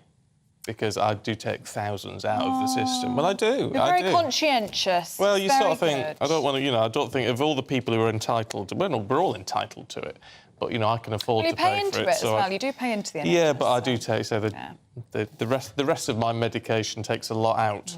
So you've got to balance it out somewhere, haven't you? You're very conscientious. Do keep your views coming in on dentistry or any other stories that we're talking about today, perhaps Eurovision, the Princess of Wales, or this one. This is going to get you talking this morning, isn't it? It is. Could your family go to war over inheritance? Well, uncertainty about the division of assets is not uncommon and it can lead to conflict. But should we be leaving our children an inheritance? Well, this morning we are joined by broadcaster Dawn Neeson, who believes the answer is a resounding no. Meanwhile, etiquette expert Diana Mather argues that we should leave money for our children if we can afford to do so. Yes, all right. So, Dawn, before we talk to you, can I just say, Linda and Eddie Dixon, if you're watching, turn off now, because Dawn is going to say why you shouldn't leave any inheritance to your children. Why, Dawn? Right, OK, it's not often I can say that I have something in common with James Bond, but this morning I certainly do. Daniel Craig gave an interview recently saying, my philosophy is, and bearing in mind he's got a few bob, my philosophy is to get rid of it or give it away before I go, and I could not agree more. I think I would rather, I don't have children, so disclaimer there, but I do have much loved nieces and nephews.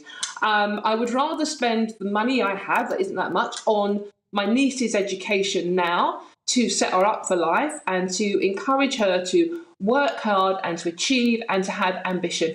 I really firmly believe that if you leave children money and, you know, certainly if you're super rich and, you know, enough money that you never have to work, then you spoil them. You take away their ambition, you take away their drive, you take away the, you know, the work ethic. I mean, if you've got too much money, it's what have you got in life? You've got no motivation. So, and you know, and the other thing, Stephen, I know you mentioned your family there. I actually want my mum, who's still with us, thank God, to spend every penny she has on enjoying her last few years. I don't want a penny from my mum. I want her, she's in her 80s, I want her to spend it, to travel and to enjoy it. I do. My lot have just had a new kitchen put in. I said, I'm paying for that. It's coming out of my inheritance. I'm paying for it. Oh, dear. Diana, what do you make of what Dawn has to say? Well, I agree with her in some way because I have seen quite a number of families ruined by the fact that the children knew they were going to get a big inheritance, and that isn't a good thing. But if you can leave enough so that kids can actually get on the housing ladder, that is the most difficult thing today. And I would certainly want to do that. So if I had millions and zillions, I would not give it all to my children. I would give it to other people, worthy causes perhaps, but I would certainly give them some just to set them up. But I agree with Dawn. You mustn't give them too much so that it takes away their ambition. And I have seen that happen quite a number of times. And then, of course, they don't appreciate it and then they often lose it all. But if you can give them enough to say, right, and not necessarily tell them until it's time to buy a house and say, OK, here's some money for you, or there will be some money for you. So, yeah, I think if you can, then do. I think, Dawn, what you say, there's a lot of validity to what you say, right? In terms, and Diana picked up on it, you know, the spoiling, the taking away the ambition. But the reality is, thankfully, for most of us, we don't actually come into inheritance from our parents until we're in our 60s, 70s, maybe even in some cases. So, you know, it's actually setting you up for retirement more than it is setting you up for the beginning of your life. Yeah, and that's a fair point. And, you know, going back to Diana's point as well about, you know, getting children on the housing ladder. I think Gordon Ramsay, who's from a very, you know, working class background as well, incredibly poor background, actually, he's got a good point on this one. He, again, like Daniel Craig, is not leaving a penny to his children. But what he has agreed with Tanya, his wife, is to put a small deposit, like a 20 to 25% deposit down on a property for the children. So they do have a foot on the housing ladder, but also encouraging them to the work ladder. But going back to your point about retirement, the other issue I think to consider here with an ageing population is the fact that retirement and healthcare, certainly if you've got, you know, if you develop dementia in your later years, you need every penny you've got to care for your care, whether you go into a care home or you're paying for carers to look after you. So most of the time there won't be any money left to leave to your children. And as I said, Stephen, like my mum is fit and healthy and I want her to enjoy her last few years. She's worked since she was 15. She deserves that. Diana? Well, I want to live to 103. My uncle lived to 105 and a half. So it's going to be a very long time before my children get anything, if anything at all, by that time. Yeah, I mean, is there an expectation? Are your children expecting money, Diana? Mine aren't. They are absolutely wonderful. They have made their own way and done incredibly well. I did pay for a good education for them, though. That was, I think, one thing that I was able to do. Dawn, what do you say to people who might say, this is really mean? I mean, you've worked hard your entire life, you've got the money, why wouldn't you want it to go to your children, your offspring? Well, actually, because you've hit the nail on the head there, Ali, because the husband and I, as I said, we don't have children, but we have much loved nephews and nieces. We have worked hard all our life. I mean, my husband in particular comes from a, working class council estate background, and he has worked really hard since he was a kid as well. So why shouldn't he enjoy, he's in his mid-60s now, why shouldn't he enjoy that money? Why shouldn't he go on the holidays we couldn't afford when we were kids? Do all the things that we've always wanted to do in our lives. I don't begrudge people like Daniel Craig spending money on themselves. Or the other thing here, Ellie, is if you care passionately, give it to charity. Like give it to, in particular, I live in a very poor part of East London. Give it to local charities that are educating kids that are not going to get a good education in life. I'd rather give my money to that, to be honest with you. Well, it's an interesting discussion. Diana, Dawn, thank you both very much indeed. I'm sure you will have a view on that if you're watching and listening. Properties, obviously, if you own a property, then that's likely to go to your kids. Yeah. Isn't it? I think there's a difference between if you're not living life to the full, if you're holding money back just so you can pass it on, there's a difference to that, whereas if you've got, a bit of money, a bit of a pot in the bank, of a few grand, then would you say, well, I'm going to donate that to charity rather than giving it to my kids? In that case, that's quite mean. Sorry. I think if you can afford it and you're sitting on money and you don't give it to your children, who are meant to be the most loved people in the world, why wouldn't you? I don't really understand why you'd rather give that to strangers or charity. I think especially out there for young people, it is very, very difficult now. I think the average deposit, in London at least, is over £100,000. Deposit? That's yeah, I actually looked up to double-check that. Talking some sense. That's impossible for a solo person to save up on an average salary. You need help these days, and often it is the bank of mum and dad that comes in. The interesting thing is will writing, and a lot of people, whatever your age, you need to write a will. All our wills are done. Have you got a will? No. You've got to have a will. Should I have a will? Yes, you should have a will. That's a bit early, don't you? No, it's not. Is it not? No, you've got to have a will. You've got to have it all sorted. So, and I've left money to various family members. Have you? Can you write me in? I haven't written you in, no. Niece, nephew, brother, in-laws. Oh, I can look after Timmy. No. Okay. Right.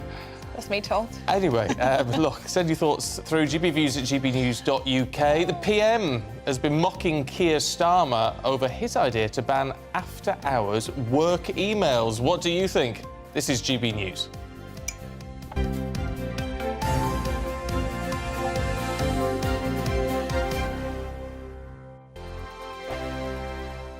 Monday to Thursday nights on GB News. At 6, it's Dubes & Co. 7 o'clock, Farage. At 8, join Jacob Rees-Mogg. And at 9, Dan Wootton Tonight, followed by Headliners. On TV, radio and online. This is GB News. It's all about family, being in people's living rooms, all the interaction and getting to know who our viewers and listeners are. When I was young, my dad used to say, Nana, stop arguing. I wanted an outlet that would enable me to give my opinion. People are going through a really hard time right now, and I know that you don't feel like you're being listened to by the establishment. I came to GB News because it's the People's Channel, and I want the audience to have their say on the events of the day. We're dynamic. We do something different. Democracy shows that the wisdom of the nation is in its people. I get to travel to find out what the story is from a personal perspective. The British people aren't fools. We know when we're not being told the full story. We've got to work out how Britain moves forward from this. It's the best country in the world. The establishment had their chance. Now we're here to represent your views. Britain's watching. Britain's watching. Britain's watching. We're proud to be GB News. The People's Channel. Britain's news channel. Westminster is going around in ever-decreasing circles, followed by the media. Britain is broken. How on earth did we get into this mess? But more importantly, how do we get out of it? Join me at 7 p.m, Mondays to Thursdays on Farage, here on GB News. We will have open, rational debate. We've got to work out how Britain moves forward from this. Join us here on GB News, the People's Channel. Britain is watching. I'm Jacob Rees-Mogg, the Member of Parliament for North East Somerset and a former government minister. For years, I've walked the corridors of power in both Westminster and the City of London. We need to have the arguments, the discussions on how we make it better. Crop failures, famine, war, suffering on a scale completely unimaginable. We are putting the cart before the horse. As Charles I said at the scaffold, he was the true defender of liberty. Yeah, I've completely derailed the conversation. Join me Monday to Thursday at 8 p.m. on GB News, Britain's news channel. GB News has its own late-night paper preview show, Headliners, where comedians take you through the next day's top news stories. You don't have to bother reading the newspaper, we've got it covered for you. Headliners, every night at 11 p.m. and repeated every morning at 5 a.m. We won't send you to sleep like some of the other paper review shows out there. GB News, the People's Channel, Britain's news channel. Join me, Camilla Tominey, on Sunday mornings from 9:30, taking the politicians to task and breaking out of SW1 to see how their decisions are affecting you across the UK. Bursting the Westminster bubble every Sunday morning, only on GB News, the People's Channel. Britain's watching. You've probably seen politicians interviewed 1,000 times, but we do it differently. We find out who they really are, we don't shout, we chat, and hopefully we bring a bit of light, not just heat. Did you know Kate Moss? Apparently. Do you have a pair of jeans or a pair of jeans? No, of course I don't. What would I do with them? My friends are like, oh my God, what's she doing now? Join me every Sunday at 6 for Gloria Meets, only on GB News, the People's Channel, Britain's news channel.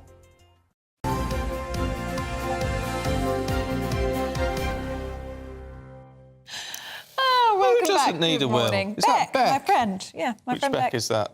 You know. Oh, that one. Yeah. Oh, Beck. Yes, good morning, Beck. She doesn't want a will. She just said, we don't need a will yet. Yes, you do. Same age as me. Well, you do, apparently, according Yes, to you Stephen do. Dixon, who's actually just been giving me more financial advice in this break. Because what if something happens to you? What if something happens to you, Beck? You've got to plan for it. Otherwise, it's chaos.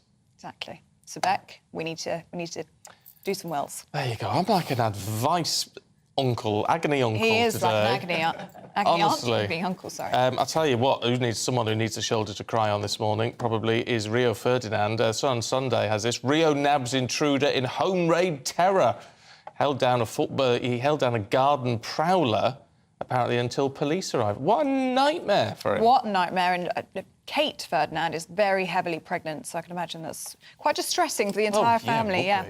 The Observer has gone with something totally different. Tory anarchy breaks out as revolt looms on Brexit laws. That's about that Brexit bonfire that's meant to happen by the end of the year. Getting rid of 4,000 EU laws. Not going to happen now. No. Brexiteers aren't happy, are they? No, they're not. The Sunday Telegraph looking at Labour's plans to let EU citizens vote in British elections. Well, it's time. Why? Yeah, not sure about that one. Well, time to go through the rest of this Sunday's headlines. And joining us to do so is the editor of Spiked Online, Tom Slater, and the author, Nikki Hodgson. Good morning to you both. Very good to see you. Do we have a papers? We don't, but I think we'll look at this. It's Observer, is it? I've got it here. Yeah. Nikki. The Observer front page. So it's a story about what's going to happen with student loans, because the Tories have proposed some reforms. And it's not good news, basically, if you earn, I don't know, nothing but the top whack, because they're going to extend the loan repayment period by 10 years. So at the minute it's 30 years, it's going to go to 40 years. Right. That means if you earn around 30k, you're going to end up paying more back altogether and in interest for longer than if you make 70k. Yeah. So, it's always been the case with the loan. You don't want to keep it dragging on because you've still got interest to pay. But the reality is some people are only ever going to make 30k because they're in a profession that doesn't pay well. Teachers, nurses, some of the most important people in our society basically don't earn that much.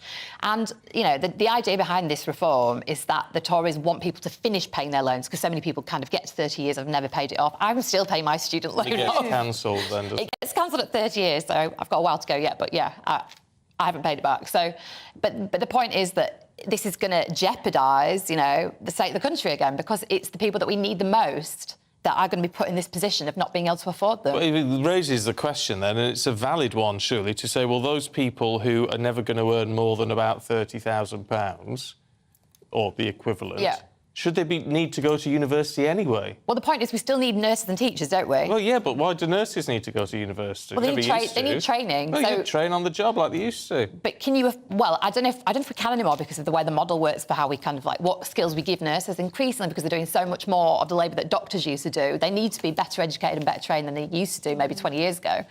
And we're so short of nurses. Is there time to get people to learn on the job, you know? You need them to go into something knowing what they're doing. Arguably, maybe university isn't the best solution to that, but we're still going to need to pay to train them, and we've still got a shortage of them. The problem with this is that, you could say, well, people go straight to work, and actually lots of people would like to do that, but that isn't the model we've got at the minute, so we'd have to kind of, change that over. The issue is that it's going to put off people who want to do these really valuable jobs. And it's going to put people off, from doing what they really want to do as well. That's going to lead to unhappiness. That's what happens when people do stuff that they don't really want to do and they just do it for money. It's a stupid situation where everyone... Labour started it. Tories carried it on, of saying we need to get 50% of people to university. Well, the result of that is more people are going, so they have to self-fund because the government can't pay for it like they used to. And everyone's in a load of debt and having a degree counts for nout. I know that idea of the graduate premium is just a myth. Yeah. Because if you try and funnel everyone down this route, and it's also the case that, it's kind of expanding the sorts of courses that are offered to the point where again, it's not necessarily going to help people in the job market. And a lot of people who will go through the university system and will often go back to the sort of job that they were doing, the Saturday job beforehand. The problem, though, is always, when Rishi was first talking about this policy, he kind of, earmarked arts degrees, for example, as a waste of money, as a waste of time for most people that use them. I've got an English degree, and it was the best thing I ever did because it's given me all the skills to write, but I'm actually a writer, so it's like I actually use exactly what I learned to do my job. I mean, it worries me that he kind of, labels certain degrees as not worth it, because actually people can use it in all kinds of creative ways. If they use any kind of skill they got from the degree and they didn't have it before, well, maybe that's, maybe that's to the good. And I don't like the idea that he kind of pinpoints, certain degrees as not worth it, because it's like, if there was no literature, if there were no films, if there's no theatre, would we be a better society for it? Do you know what I mean? It's like you can't really start getting into, well, that's worth it and that's not, to me. Yeah. But I do understand with something that maybe, I take Tom's point about, sometimes somebody studies something and they never, ever go near that again. And maybe it's a very competitive industry, maybe like music, for example, which you see a lot of people doing kind of songwriting courses and stuff like that, which they can't use later. Degree in music. Well, that's the other thing, is all these things suddenly having to be a degree course when they don't necessarily need to be. Even with, it's like when young people ask, how do I get into journalism? Number one thing I say is, don't do a journalism BA. If you want to go and get your NCTJ kind of reporter qualification, go ahead and do that. But the thing is, these degrees are being sold as this is your ticket into this industry, whether it's music production, journalism, whatever it is. You do not need to go through that process. Go and get the experience. But the whole system is geared towards getting as many young people through university as possible, even if it's not actually... And the university's making money. They're businesses. Yeah. I think the whole system needs to be looked at with student loans, because I did an undergrad and a master's, and the interest on it is so high. I think it's something like 9% last time I checked. It just goes up every year. So I'm paying it monthly. It's ridiculous. Hundreds of pounds. And it never goes down. I think I'm now about 75k in debt. 75? And it started at 50 or something. Yeah, it just goes up. I just watch mine just keep doing that. It never goes down. So you're just paying into the... And it's a lot of money. Like the student loans, one of the, there's 2 tiers of repayments, and one is at £300. £300 a month, every month, for 30 years. Insurance and on top of everything. It's a huge amount, and that's why Martin Lewis, the money man, is saying it's a graduate tax. It is. Yeah. That's exactly what it is. Oh, I got a grant. Did to you? go to university. Goodness sake. We didn't have a lot of money, so we actually got... they gave me a grant. And then they paid for all... There's no fees, but the grant was for, like, accommodation and things. So you have no student debt? No. Wow. No, none. Came out with money in the bank. But, well, I mean, I worked at a local radio station. He worked. Trent FM, good morning to you. But no, I came out with... I didn't have an overdraft or anything. Yeah. See, it's changed a lot. It really has. It's shocking. And now, to add on to your point, where so many people go to university now, you need a master's degree in order to get a job that supposedly requires a specialism. So my sister did child psychology at uni. She's now had to do speech and language therapy on top of that to go into the job that she wants to do. Yeah. And similar to me, want to be a journalist, I did an English degree. I need to do a master's in broadcast journalism Did to do you? this job. Yeah. Yeah, so you're just adding that extra layer to... An extra cost. An extra cost, an extra, years. Crazy. And debt. Crazy. To get these jobs, yeah. And all this, and all you get after it all, Tom, is emails every time you get home from work. Which the Mail on Sunday is looking at. Yes, so this is Keir Starmer's announcement that in the Future Manifesto there would be these kind of new workers' rights introduced, one of which being following something that they already have in France, which is essentially restrictions on how employers can kind of communicate with their staff outside of office hours, as well as a right to work from home. This is something which Rishi Sunak has been going at him over a lot of pieces, saying this is going to cripple business and so on. I think on the one hand, obviously, everyone will know that, particularly in kind of white-collar jobs, there is a bit of the problem with this kind of work-life balance. The fact that your office is kind of in your pocket at all times in the form of emails and messages and so on, that can become a problem. But obviously, these kinds of across-the-board rules are just not going to work. As many people pointed out, you couldn't run the Labour Party on this basis, you couldn't run GB on this basis. No. I'm sure we certainly couldn't run Spiked on this basis, just because of the fact that there are so many industries in which this doesn't really work. And whilst in a particular workplace, in a particular situation where you might have people, again, banding together to push back on any kind of particularly onerous expectations of employers, this kind of across-the-board thing doesn't make a lot of sense. And also, along with the work-from-home thing, it's interesting that the Labour Party talk a lot about workers' rights these days, but it's always white-collar workers' rights, essentially, the kind of people who are actually doing OK for themselves, working in pretty decent jobs, but because their work-life balance isn't quite so right, that's the most horrendous thing in the world. So it's an odd focus, I think, but it tells you a lot about who their base are these days. I tell you what, Sir Keir, what you need to do, forget all of that. Don't ban emails, ban WhatsApp groups. Ban work WhatsApp groups. Absolutely. I mean, I will make you cups of tea for life. if anyone bans work WhatsApp groups, I've got it set on my thing now, so I cannot be forced to join. They can't add me to a group. Excellent. But then I get messages saying, "Oh, I can't add you to this group." Then you sort of have to accept the invitation. But I hate it. Hate it. Absolutely. But there you go. Oh, dear. Right, Nikki, Tom... No, we're out of time. We're out of time, I believe. But let's keep all these stories, because I want to talk about all of them. And you're going to be back, aren't you, in the next hour? We'll be back. More fun then. Well, maybe, we look forward to as long as it falls within your working hours. otherwise, we can't contact you. It's 7:49. Sweden was crowned winner of Eurovision in Liverpool last night. Loreen became one of only two singers, the other one being Johnny Logan from Ireland, to win the contest twice. She won back in 2012 with Euphoria, which sounded almost exactly like the one that won last night. Funny that. Meanwhile, the UK's entry, May Muller, finished second from last. The Prime Minister is set to face a busy week of diplomacy next week. Rishi Sunak will travel to a Council of Europe summit in Iceland before attending a G7 gathering in Japan. The key issues on the agenda will be the war in Ukraine, illegal migration and economic growth. And 1,500 UK troops are training alongside thousands of personnel from 11 NATO nations. It's a major exercise in Estonia. About 14,000 military are taking part in Spring Storm. It's going to last about 2 weeks.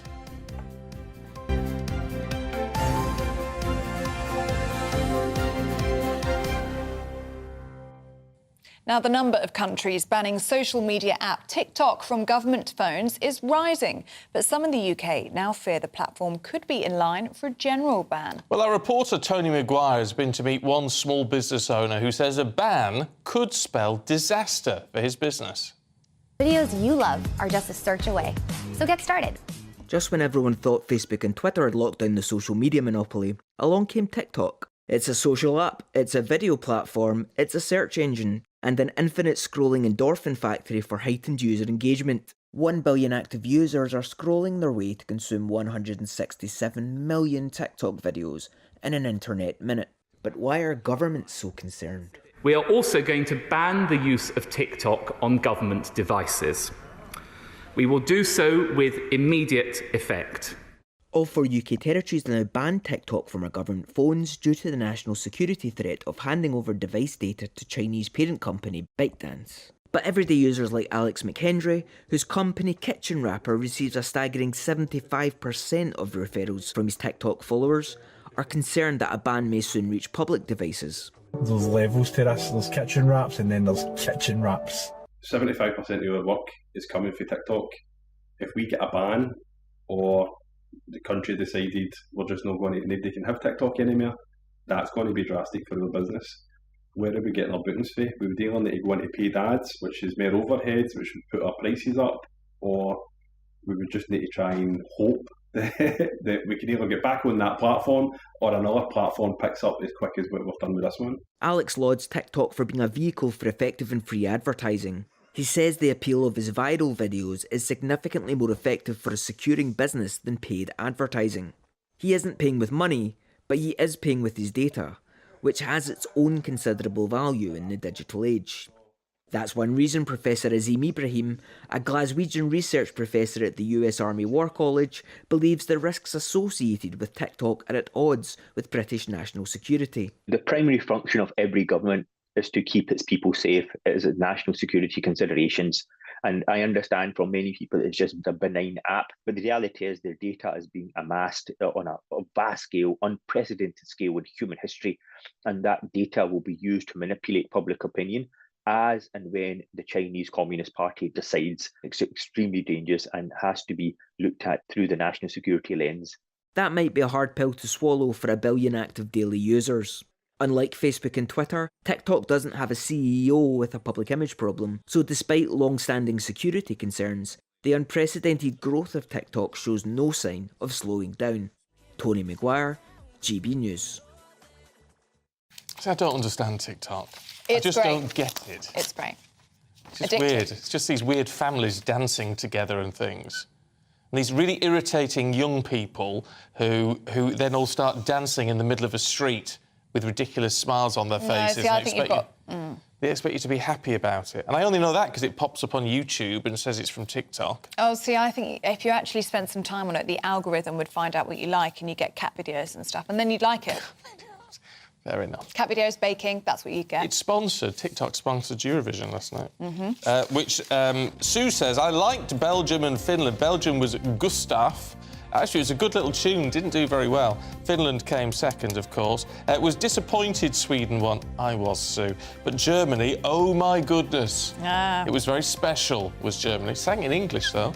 Yeah, which my mum said was significant. It is significant. Quite right, Jean. We've got more coming up after the weather. Good morning and welcome to your latest GB News weather forecast from the Met Office. I'm Greg Dewhurst.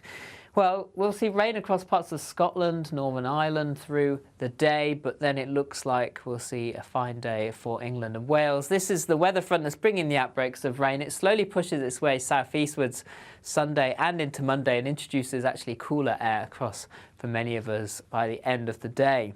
This morning, a wet start across Northern Ireland, parts of Scotland. Some of this rain could be heavy at times. England and Wales generally quite cloudy, some mist and murk to start with, but it should brighten up as the morning moves on. Some hazy spells of sunshine. In the warmth of the day, we could see a few showers across central parts, but most places will be dry.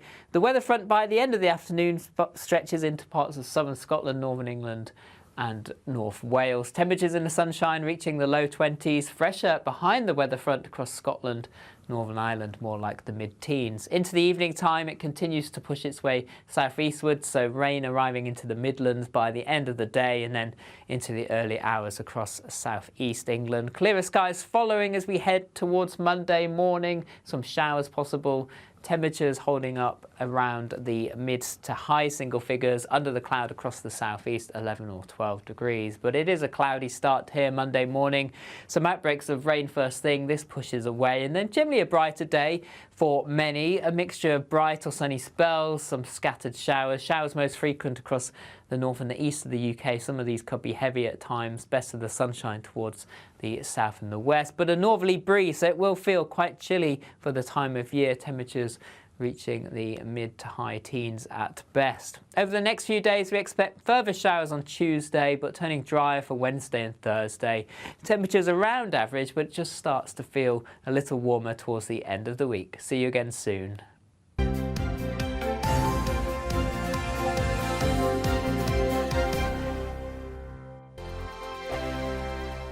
I joined GB News because I was sick and tired of not hearing my views being represented, not just mine, but so many people that I knew and spoke to. I just couldn't get my voice out there. I couldn't say anything, I couldn't do anything. Whatever the narrative was, I kind of had to follow it. GB News is there to provide a voice for those who have been ignored by the establishment media. We think different things, we've got a different style. GB News is here to be optimistic and positive about the future. It's real kind of dynamic and flowing, with the audience very much at the heart of it, like a big family. Here at GB News, we talk about the things that matter to you. Hearing the voices from right across our towns and cities, especially our towns. All sides of the argument represented with a heavy dose of opinion. We're on a mission here to make a difference. And the GB News family really is here for you, and whatever time of day you can watch or listen. Britain's watching. Britain's watching. We're proud to be GB News. The People's Channel. Britain's news channel. Monday to Thursday, 9 p.m. till 11 p.m. Join me, Dan Wootton. I'll bring you the sharpest takes and hottest debates. Do you not believe in prison? I don't believe in prisons. I'm completely stunned. I guarantee you there'll be no spin, no bias, no censorship. I actually was personally quite offended by it. And no reason to go to bed. So I guess they've always been quite woke. That's Dan Wootton tonight on TV, radio and online. Monday to Thursday from 9 p.m. till 11 p.m. on GB News. The People's Channel, Britain's news channel. Join me, Patrick Christie's, Monday to Friday, 3 till 6. We tackle the day's news agenda like you've never seen before. It's high tempo, high octane, the most controversial topics, and the best guests. You will not be able to take your eyes and ears off it. I'm not afraid to ask the questions that you really want answered. 3 till 6 p.m, Monday to Friday on GB News, the People's Channel, Britain's news channel. Start the day with GB News. We catch up on all the big stories you didn't hear the night before. And take a look at what the world's talking about this morning. That's right, Monday to Thursdays from 6 o'clock. It's Breakfast with Eamon and Isabel. Straight after breakfast, join us, Bev Turner and Andrew Pearce. We're going to take you through till noon. We'll be tackling the big topics of the day, including the things that the other channels just won't talk about. If it's happening here. Wake up to mornings on GB News. The People's Channel. Britain's news channel. Join us every night on GB News at 11 p.m. for Headliners, which is 3 top comedians going through the next day's news stories, which is exactly what you need, because when the establishment has gone crazy, you need some craziness to make sense of it. So join us 11 p.m. every night on GB News, the People's Channel, Britain's news channel. So Jubes and Co, we tackle the issues of the day with real robust debate, both sides of the fence, battling it out with me in the middle with my forthright opinions and views. And often really interesting things happen because you start with a position and then by the end of the debate you find actually, well, I might not have thought about that one. What we need in this country is 2 new political parties. You should maybe think about doing a 2024 calendar. I'm Michelle Dewberry and I'm keeping you company right through until 7 o'clock this evening. GB News, the People's Channel, Britain's watching. Every Sunday from 11, join Michael Portillo. There'll be topical discussion, looking at the week before and the week to come. So kick back and relax at 11 a.m. on Sundays on GB News with me, Michael Portillo. GB News, the People's Channel, Britain's news channel.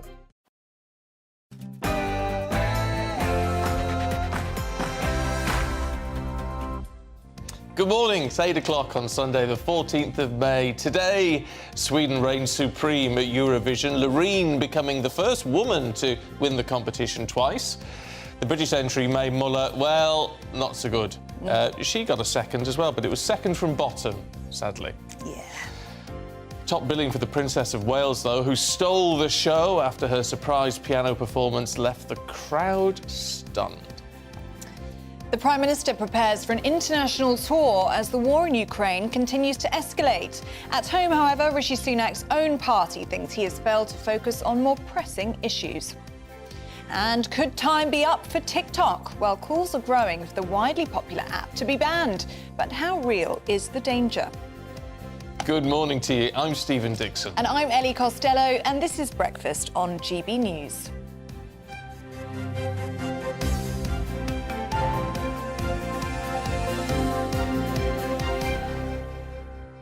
Tell you what, the emails have gone mad over dentistry.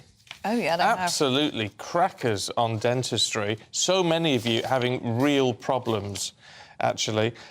Dave in Leicestershire. I have to travel to Devon, where my daughter lives, to bring my daughter to an NHS dentist back up in Warwickshire. She was quoted £3,000 for a job privately in Devon. Julie says, I've lost nearly all my bottom teeth due to gum disease and I can't find an NHS dentist. It's affected my speech and my self-confidence. I bet it has. Well, this is it. It's really difficult. Andrew in Stoke-on-Trent says, I have very bad toothache at the minute, cannot find a dentist. I'm going to have to pull it out myself, I think. Oh, please don't do that. No. I'm in Stoke-on-Trent. Maybe I should try Cardiff, because we had another viewer. That was Joe. Joe, who went from Stoke-on-Trent to Cardiff for a dentist appointment. Yeah. It does seem to be a postcode lottery at the moment, doesn't it, where you can actually manage to get one. And if they're full, it seems. Really, really difficult. Yeah. John says my daughter and her husband and 6-year-old are registered with NHS Dental Care, but they won't take her 3-year-old. So he has to go private. Makes no sense. Well, it doesn't. They can't exclude a family member from NHS care. There's got to be something that says no, you cannot do that. I know they're busy and their books are full and all the rest of it, but there's got to. I don't know. It makes absolutely no sense at all. Roger says he's been trying to see a dentist for over a year. Nobody is taking patients within a 25-mile radius of his home. And Jackie in Lancashire says she has grandsons who are 11 and 6. They live in Bradford. They can't find a dentist. She lives 20 miles from them, and she's tried without success to get them into a dentist in her area as well. So children cannot see a dentist. And as we were saying earlier, that's when their teeth really, really matter. You've got to look after those baby teeth, haven't you? So it's a bit of a worry. 3-year-olds can't get in to see their dentist. This is a problem. It's all about how it's funded by the government as well, which is, look, we're not going to get more money out of them at the minute. John says, my son was told by his dentist that they had no NHS appointments, but if he wanted to go private, they could fit him in for £4,000. Well, I'm sorry, that's not right, is it? But the dentists, to be fair, I think they make less money if they do it on the NHS, but that needs to be looked at, doesn't it? It does, doesn't it? Because if you've got an appointment slot, you're going to go with the people who've got the money. But that's ridiculous. You can't say, well, no, there's no NHS slots, but if you want to pay £4,000, we will see you. And we'll find Not the time. Right. Yeah. Not right. Keep your views coming in. Lots of you getting in touch on Eurovision. Mike says, Eurovision proves to me the need for more than one telly. Whilst my wife watches it, I can go and watch something else in the next room. Yeah. I think there was probably a little bit of that going on last night, wasn't there? Leanne says, it was the worst I've seen last night. The hosts were good, but all the songs sounded the same. Why would a good UK songwriter or performer want to be linked to it? I disagree. We're watching different shows. It's all down... Well, look, it's all down to taste. Yeah. I thought last night was the strongest one for a long time. Graham says, I thought Mae Muller was awful. She didn't sing well, and the song blended in with the others. It wasn't a standout. Well, I agree with you. It wasn't standout. I didn't think I think she struggled with the vocals at the beginning. Yeah. Picked up, though, got better. And last night was actually won by a lady called Loreen, who'd won before. 2012. In 2012, exactly. Now, I got very confused because, you know, the malt loaf, Soreen. Oh, Soreen. Soreen. Yeah. I'm just getting very confused between the two. Thought she was the fruity malt loaf. I did, or I thought the fruity malt loaf was her, yes. Oh, right, there you go. They're two very, very different things, but she did win yesterday. I don't know what you make of Mae Muller, then. Yeah, she was not. Now, I agree with Graham. Do you think she's got a little thing in the corner for tipping chocolate beads into your yoghurt? I think she was a yoghurt. They're all breakfast ingredients. Food with this one. Everything's got to be about food. Very true. Yeah, Mae Muller, sadly, finished second from bottom last night. It wasn't fabulous, but I didn't think it was bad enough for that. I didn't think it was great. Well, our reporter Sophie Reaper was there throughout the competition and has all the details from a star-studded night. What a night. After all the build-up, after all the preparations, the grand final of Eurovision in Liverpool is now over. And the name on everybody's lips is, of course, our winner, Loreen from Sweden. It was a bit tense between her and the acts from Finland, but ultimately, in the end, it came down to the huge number of jury votes which clinched the win for the Swedish songstress. Now, this isn't the first time she's taken home the Eurovision crown. She also won it back in 2012. Now, what that means is not only will Sweden get the chance to host the contest next year, but it also means they'll be able to host it on the 50th anniversary of ABBA winning the competition back in 1974.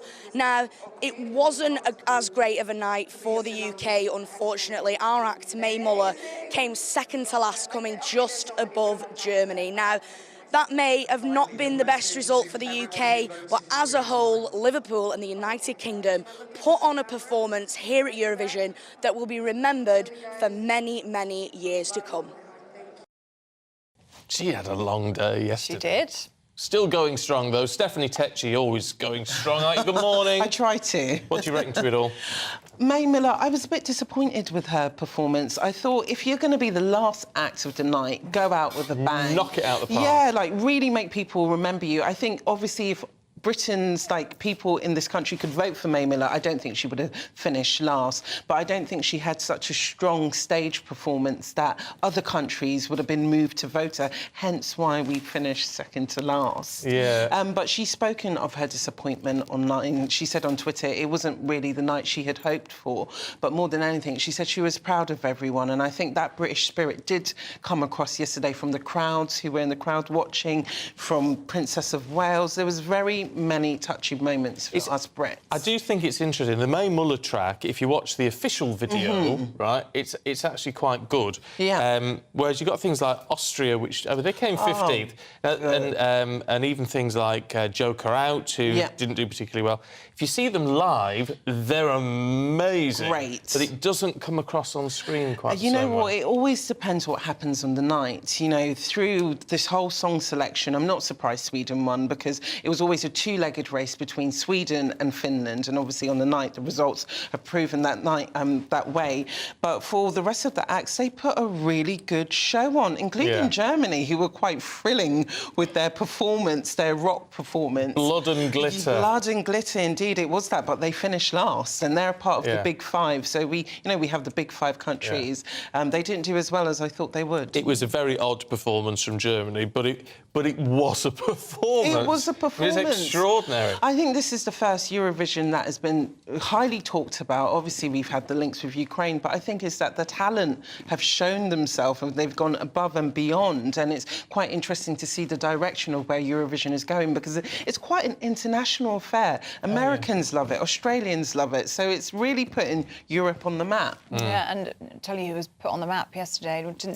Don't need to be, do they? But the British royal family were really at the heart of things, and a surprise appearance from the Princess of Wales. I love when the royals do these surprise things, because they've been working for it for the past month. So it had been a top-guarded secret that Kate was going to be performing during the Eurovision last night.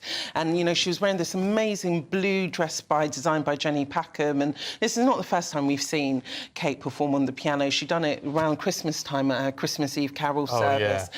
But again, you know, last night wasn't about politics, but I have to admit, like, stuff like this was people showing their solidarity with Ukraine. Yeah, because, I mean, she was performing part of last year's Ukrainian winning song. Yes, she was. Kalush Orchestra. Like, Ukraine didn't do well this year, but they had big shoes to fill, because Kalush Orchestra last year, they just blew it out of the water, and for them to open in the ceremony, which they did, it was amazing to see all the people who they got involved, including Sir Andrew Lloyd Webber as well. So they really brought it all together. For me, that was the stand-up moment of the I entire think show. it opened with a bang, definitely, and you know, the main thing that was coming across through the whole night, Stephen Ellie, was that we are united in music. So. And one of those beautiful moments was You'll Never Walk Alone. I know. It was quite emotional. There was really moments of pure, like, poignancy in that sense, where you could feel that even though it was all about celebrating music, there was the bigger message about Ukraine. So I think there was just so many stand-up performances such as that, which made it quite beautiful. And I know we're all... But you see, we do this every year, so I can't believe that won, or I can't believe that did so badly.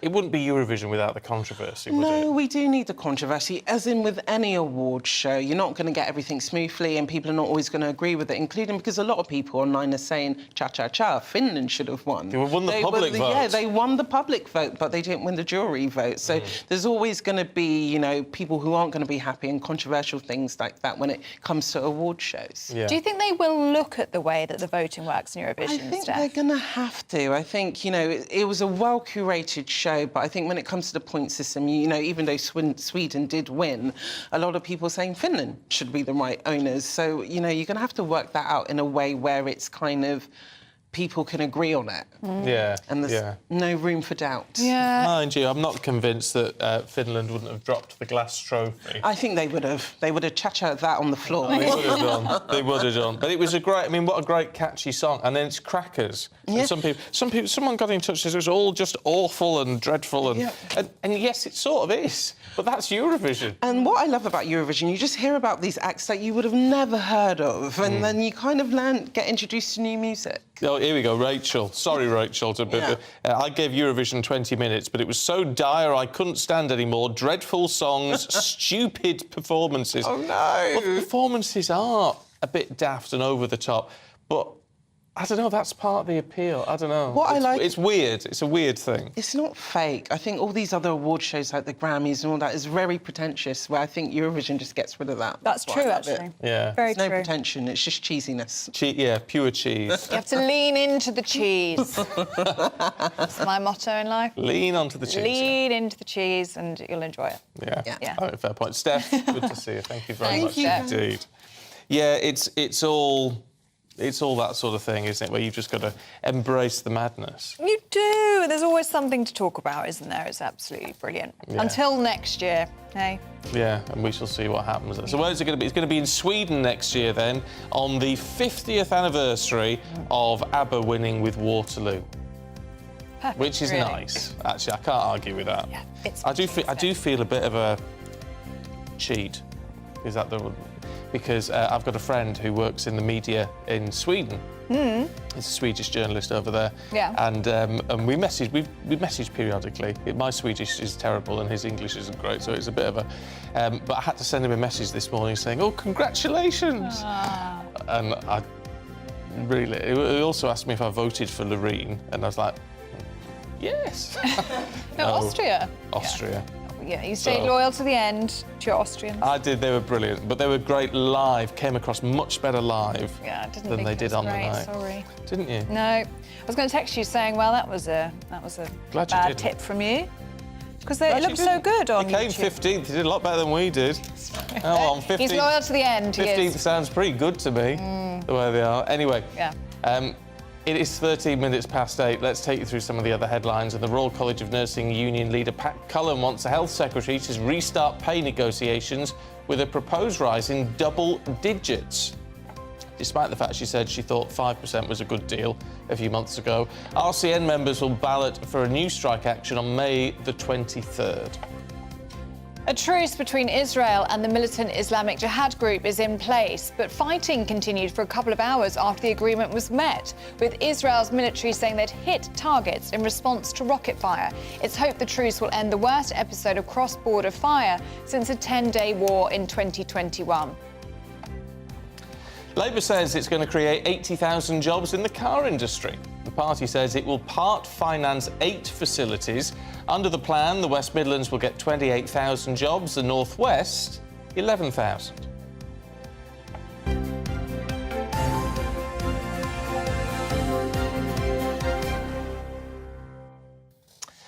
Now, the Prime Minister is preparing for a week of international summits as the war in Ukraine escalates even further. Yes, Rishi Sunak will attend the Council of Europe gathering in Iceland before jetting off to Tokyo for the G7. But is he running away from problems at home? Let's talk to political commentator Suzanne Evans, who joins us now. Suzanne, good to see you this morning. Look, he's giving us a very prominent place on the world stage. That's got to be a good thing, hasn't it? Well, it's good, I suppose, in the sense that we've got to do this international diplomacy. But look, the latest polling shows you've got the Labour Party on 54% and the Conservatives languishing in the polls on 24%.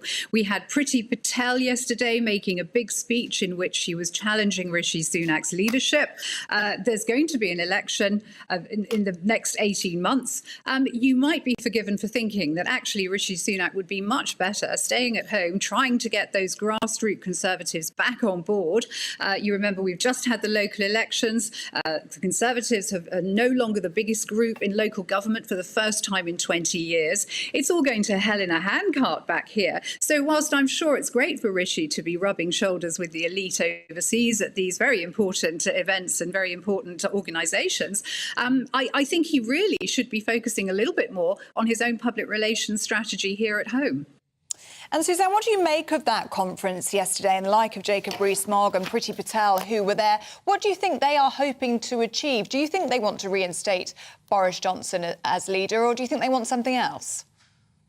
I think they do want to reinstate Boris Johnson as leader. I mean, my understanding is that is why Lord Crudas and the former Conservative MEP David Campbell-Bannerman actually set up the Conservative Democratic Organisation a few months ago.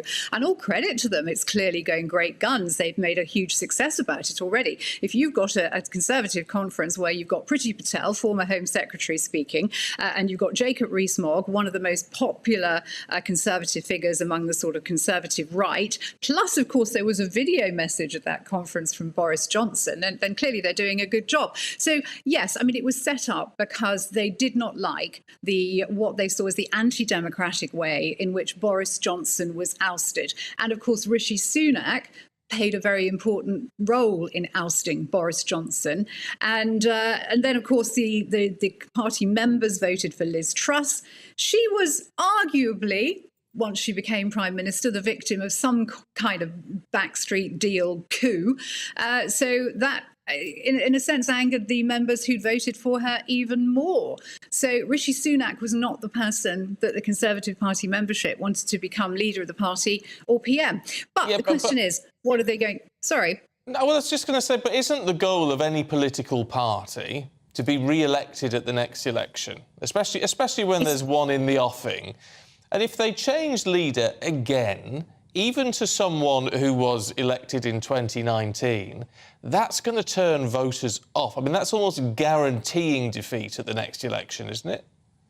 I would absolutely agree with you, Stephen. I mean, we've already had 5 Tory leaders, PMs, in 7 years now. Even if Boris comes back, I mean, the fact that his own party was so critical of him, you might remember when he was under pressure to resign, the letters from Conservative MPs, current sitting Conservative MPs, were stacking up higher and higher and higher on his desk.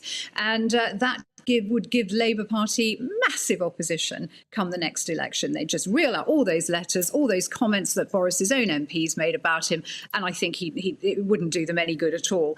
I think, personally, Boris is not going to be making a comeback as leader of the party anytime soon.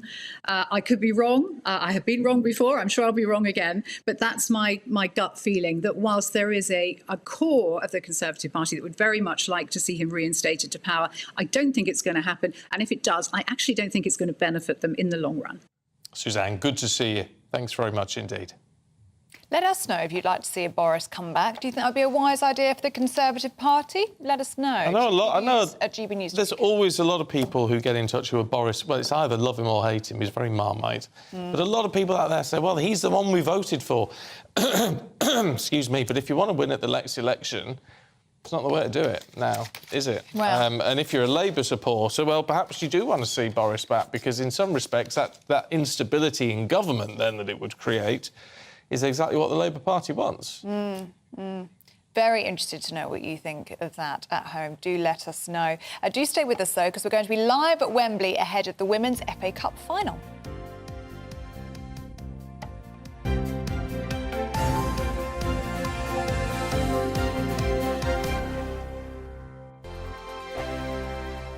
Monday to Thursday nights on GB News. At 6, it's Dubes & Co. 7 o'clock, Farage. At 8, join Jacob Rees-Mogg. And at 9, Dan Wootton Tonight, followed by Headliners. On TV, radio and online. This is GB News. It's all about family, being in people's living rooms, all the interaction and getting to know who our viewers and listeners are. When I was young, my dad used to say, Nana, stop arguing. I wanted an outlet that would enable me to give my opinion.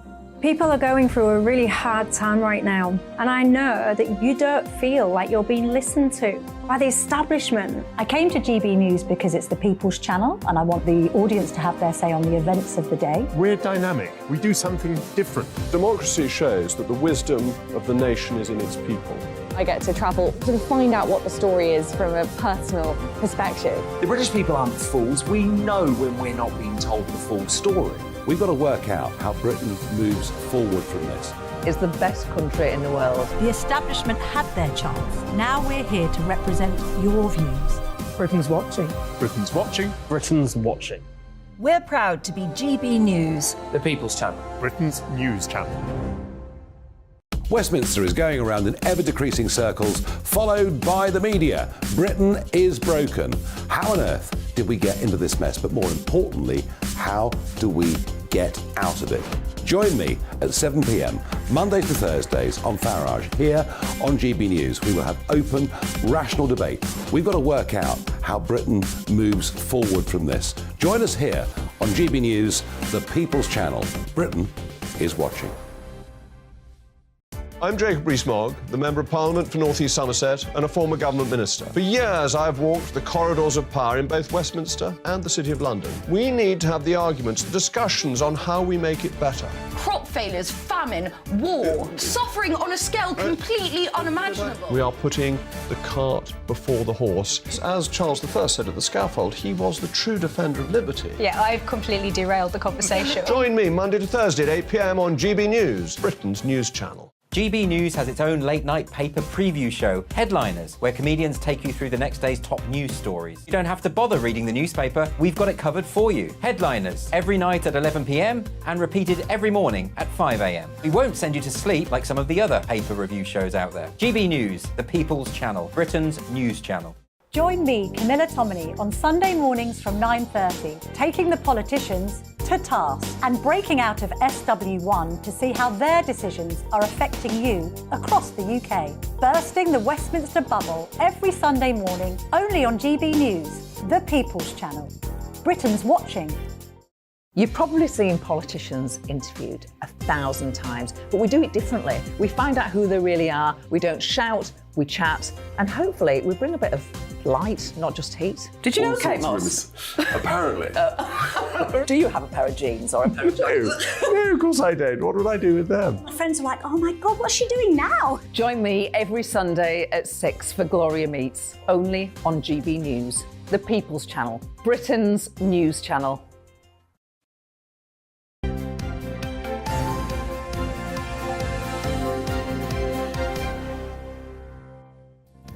Hello, welcome back. You're watching and listening to Breakfast with Stephen and Ellie. Still lots to come this morning. Yeah, we're going to be joined by one nurse who's just won an international award for her work with diabetic patients. And the Princess of Wales stuns Eurovision with a surprise cameo playing the piano. We'll have reaction to that very soon.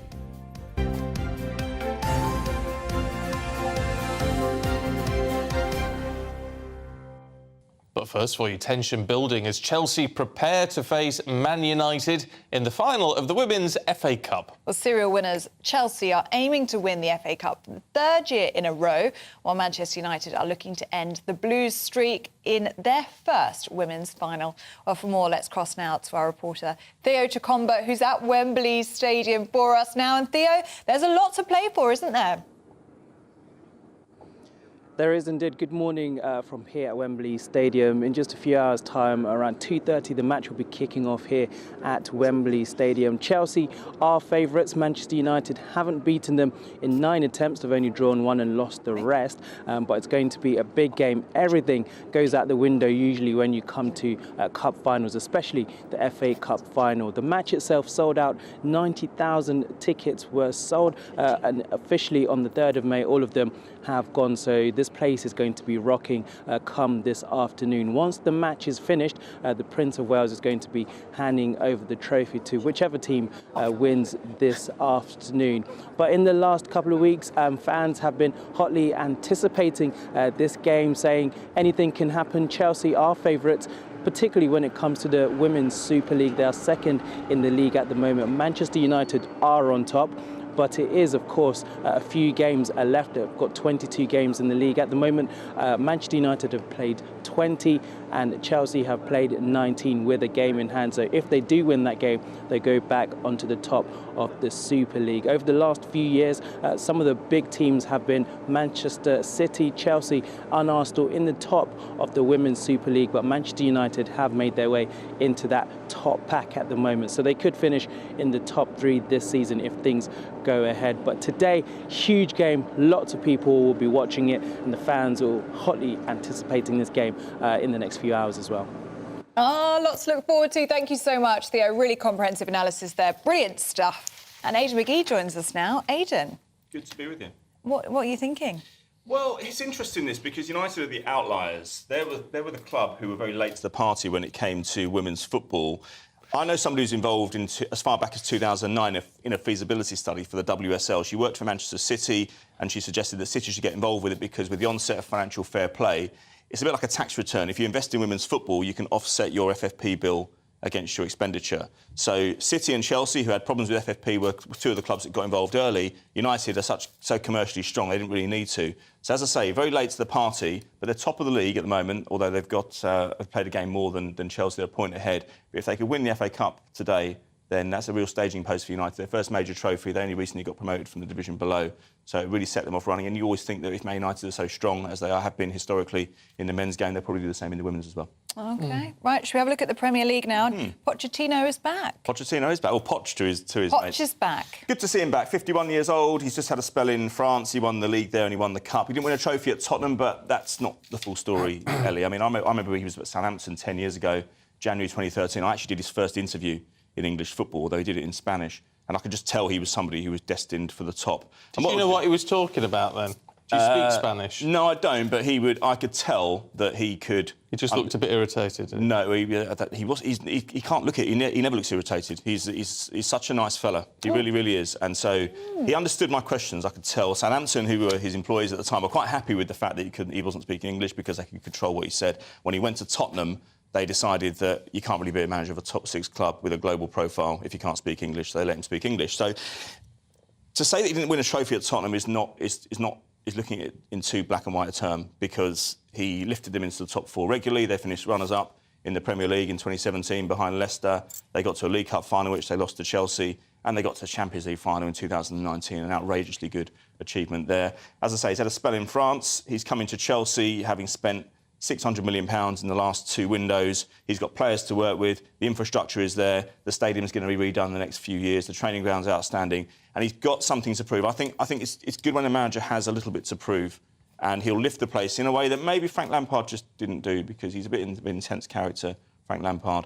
Pochettino will go in there with his backroom staff, and he's going to sign the contract in the next couple of weeks, or the next week or so. We like to call him Poch. We do like to call him Poch. Yeah, well, I do. I was telling you that. But I struggled in the first few weeks. I was calling him Pochettino for ages. You see. You know. That's what happens when you're not a professional. I know.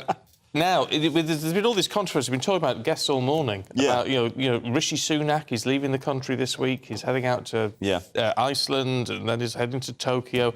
We don't know why. It's because Southampton's been relegated. Well, yeah, he loves a sinking ship, doesn't he?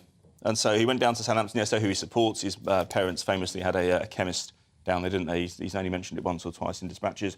And so he was at St Mary's yesterday, and they got relegated for the first time in 11 years. Now, think back to that first season at Southampton. Who got them on the road to success? Poch. Oh, did he? Just then, he did, yeah. And they were looked... I mean, they played QPR Southampton back in November 2012, and whoever lost was going to get sacked, and it was known as El Sackico, the game. He took over 1 month later and kept them up and then got them going, and were able to sustain that over 11 years. That came to an end yesterday with the defeat against Fulham, but Fulham put out a tweet yesterday because they'd spotted Sunak in the crowd at Southampton, and it was a game they won, obviously 2-0, and they said, "I'm sorry, we only recognise Hugh Grant as Prime Minister." Hugh Grant's a big Fulham fan. He goes to games regularly at Craven Cottage. And he was, of course, the Prime Minister in Love Actually, wasn't he? Oh, right, I see. Yeah. It's a rare bit of humour from a Premier League club. Yeah. The fans... It says on my notes here, rival Fulham fans inevitably chanted, "Rishi, Rishi, what's the score?" I would have thought inevitably chanted something much worse than that. No, I think Fulham... Someone messaged me yesterday, a Fulham fan. They said Fulham's admin have got the mood wrong there because we're all Tories. Oh. Oh, right. They're famous. Fulham fans. I mean, I would say this is a QPR fan because they're our rivals, but they're famous for taking picnics to the game, which you don't normally get that on the average Premier League or Championship match. No. But listen, they're down. There's a bit of soul searching going on. I think they'll be strong enough to come back next season. But James Ward-Prowse, their captain, their star player, 28 years old. He probably won't be there much beyond the summer. But he said standards have slipped, and that's why they got relegated. Right. Sounds obvious, but that's his analysis. Aidan, thanks very much indeed. Good to see you. Good to see you. Thank you very much. Oh dear. Now, here's one for both of you two, actually. Tanning salons are exposed as selling sunbed sessions to children as young as 14. We'll tell you about that and more in the papers. This is GB News.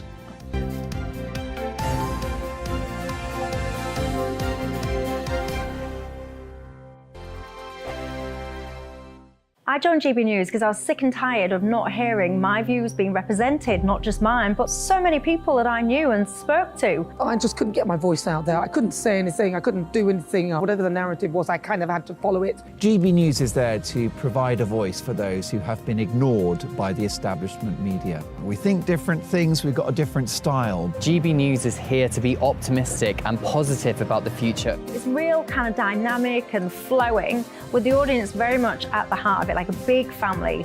Here at GB News, we talk about the things that matter to you. Hearing the voices from right across our towns and cities, especially our towns. All sides of the argument represented with a heavy dose of opinion. We're on a mission here to make a difference. And the GB News family really is here for you, and whatever time of day you can watch or listen. Britain's watching. Britain's watching. We're proud to be GB News. The People's Channel. Britain's news channel. Monday to Thursday, 9 p.m. till 11 p.m. Join me, Dan Wootton. I'll bring you the sharpest takes and hottest debates. Do you not believe in prison? I don't believe in prison. I'm completely stunned. I guarantee you there'll be no spin, no bias, no censorship. I actually was personally quite offended by it. And no reason to go to bed. So I guess they've always been quite woke. That's Dan Wootton tonight on TV, radio and online. Monday to Thursday from 9 p.m. till 11 p.m. on GB News. The People's Channel, Britain's news channel. Join me, Patrick Christie's Monday to Friday, 3 till 6. We tackle the day's news agenda like you've never seen before. It's high tempo, high octane, the most controversial topics and the best guests. You will not be able to take your eyes and ears off it. I'm not afraid to ask the questions that you really want answered. 3 till 6 p.m. Monday to Friday on GB News, the People's Channel, Britain's news channel. Start the day with GB News. We catch up on all the big stories you didn't hear the night before. And take a look at what the world's talking about this morning. That's right, Monday to Thursdays from 6 o'clock. It's Breakfast with Eamon and Isabel. Straight after breakfast, join us, Bev Turner and Andrew Pearce. We're going to take you through till noon. We'll be tackling the big topics of the day, including the things that the other channels just won't talk about. If it's happening here. Wake up to mornings on GB News, the People's Channel. Britain's news channel. Join us every night on GB News at 11 p.m. for Headliners, which is 3 top comedians going through the next day's news stories, which is exactly what you need, because when the establishment has gone crazy, you need some craziness to make sense of it. So join us 11 p.m. every night on GB News, the People's Channel, Britain's news channel. So Dubes and Co, we tackle the issues of the day with real robust debate, both sides of the fence, battling it out with me in the middle with my forthright opinions and views. And often really interesting things happen because you start with a position and then by the end of the debate you find actually, well, I might not have thought about that one. What we need in this country is 2 new political parties. You should maybe think about doing a 2024 calendar. I'm Michelle Dewberry and I'm keeping you company right through until 7 o'clock this evening. GB News, the People's Channel, Britain's watching. Every Sunday from 11. Join Michael Portillo. There will be topical discussion, looking at the week before and the week to come. So kick back and relax at 11 a.m. on Sundays on GB News with me, Michael Portillo. GB News, the People's Channel, Britain's news channel.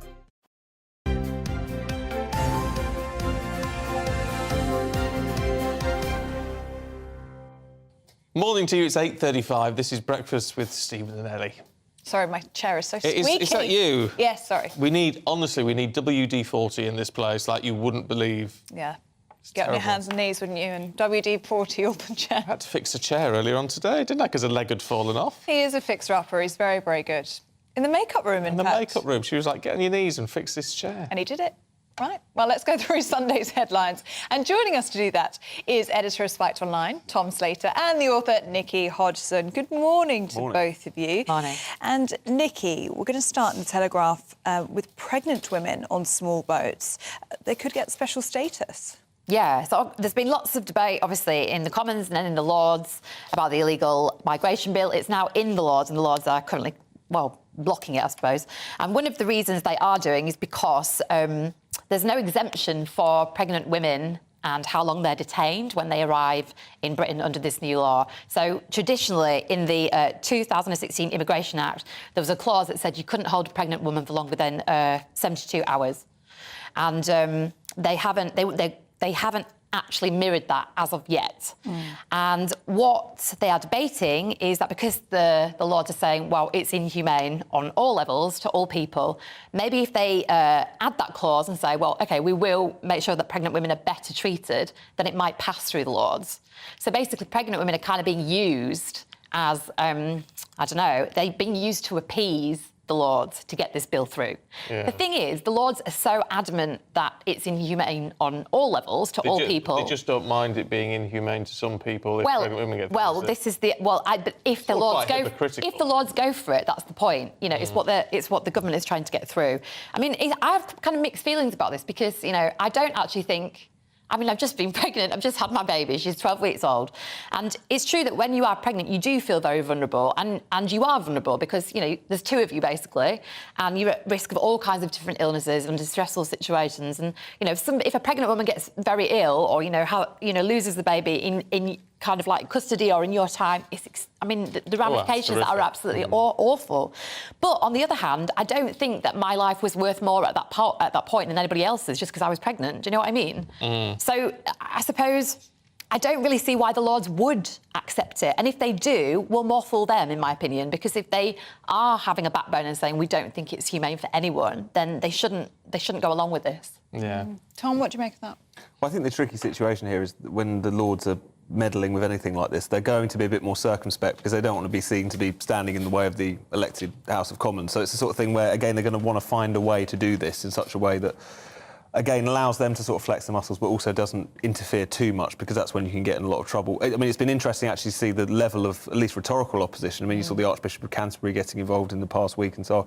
And that's a very difficult and bad position for the Lords to be in. If they're seen as opposing what is a flagship policy of the elected government, that's not something which is going to bear out well for them, I don't think, especially with a lot of conversations around, But the point of being in the Lords is if you really do object to something, then you have the power to do so. I mean, that's got to be your kind of moral backstop, hasn't it, if you're in that position? Well, I think that's at the same time I can understand why people would make that argument. But again, if you're talking about an unelected chamber, and I don't like this piece of legislation either, I should point out. I just don't think this is something which people who are there by dint of them being a bishop or being a party flunky for enough years, or the handful of hereditaries are still left across the piece. I think it's just an untenable situation, particularly given the fact that immigration is.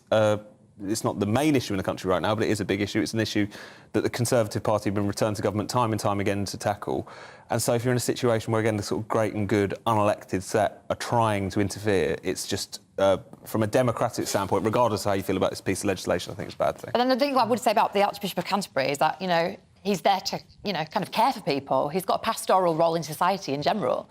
So whether you elect him or not, you can see, the value he has in offering a kind of moral position. Yeah, no, it's an interesting one. Should get you going. Have your thoughts on that this morning? Can we have a look at the Sun on Sunday, Tom? It's when it comes to shopping and things. I mean, whole cost of living crisis. Basically, it's those who are poorer off who are worst affected. No, completely. I mean, that's always the story. But I think this is an interesting one, as far as it demonstrates just how much more exposed people can be at the lower end of the income scale because of the fact that whilst we've all been seeing those food prices shooting up, continuing to do so, in fact, it's the budget lines that of every supermarket has, they are rising by 25% year on year. In comparison to, generally speaking, it's much lower. You're talking about 13% in most foodstuffs. There's some particular horror stories here, but that's the sort of average. And it's just a reminder that obviously poorer people, working class people, are going to be more exposed anyway by dint of having less disposable income, having less money put away. But there's even these kinds of particular areas where they are particularly exposed, given the fact that they were, in many cases, will have been buying these products to begin with anyway. They haven't switched to these out of a way of sort of cutting back. So, as you say, Steve, it's just another reminder of how extra exposed. But do we know why this is happening? Is it that, I mean, with some of these brands, have they lost leaders for supermarkets, and that's why they're maybe having to hike the prices? Surely it's not just taking advantage. I don't think it is taking advantage. I imagine it's the sort of case that whereas some of the producers of some of the big brands, they talk about, Heinz beans and so on, where they haven't been able to. I imagine they can just absorb these margins when it comes to those sorts of products, whereas you can't at this other end of the scale. So I don't think it's necessarily kind of mass profiteering or anything like that. Yeah. But at the same time, it is difficult because even though the wholesale prices are starting to come down, that's not feeding through yet. No. And so people are really starting to wonder when some of the pain is going to be relieved at this point. Yeah. Nikki, you've got a story in the Mail today about Sunbed shops. Yes, it's a Mail investigation, which they do from time to time, and they're pretty good, actually, depending what they take on. But this is about the fact that lots of Sunbed shops in the UK are letting in under 18s, sometimes under 16s, and they're kind of colluding with TikTok because they're advertising using hashtags like TanTok to target younger people that shouldn't be allowed to go to the shops. There are very strict rules around tanning shops. If you've never been to one, you've got to show your ID, and the reporter basically went to several and tried it out, and more than half of the salons didn't ask for the ID. The sales assistants were pushing things. They knew there was kind of an inference that they were underage. They sort of knew it. 4 out of 6 of the shops they visited allowed in the 16-year-old that they tried to get in. It just means that the regulation isn't working. But there's kind of a broader question here that, gosh, I remember growing up, sort of in the 80s, and some suntan shops were kind of popular then. And we all thought they were going to die out, especially as we developed these very good fake tans that you can buy. And we know more about the ramifications, which are basically, getting cancer. I don't really understand why we have them anymore. I know that people feel there are certain skin conditions that benefit from them. I understand that. But apart from that, for the majority of people, isn't it just time to get rid of them altogether? Because other countries have done it. Australia, for example, which is obviously a leader when it comes to thinking about, skincare and cancer. I don't know why we don't just ban them. Yeah, I'm totally with you, Nikki. Totally with you. I fake it till I make it. But one of these, bottle. But as part of these investigations and things, and on TikTok and various users, one wrote, "I'd rather die hot than live ugly." Yeah, well, I mean, I know Yeah. the young think they're going to live forever. Yeah.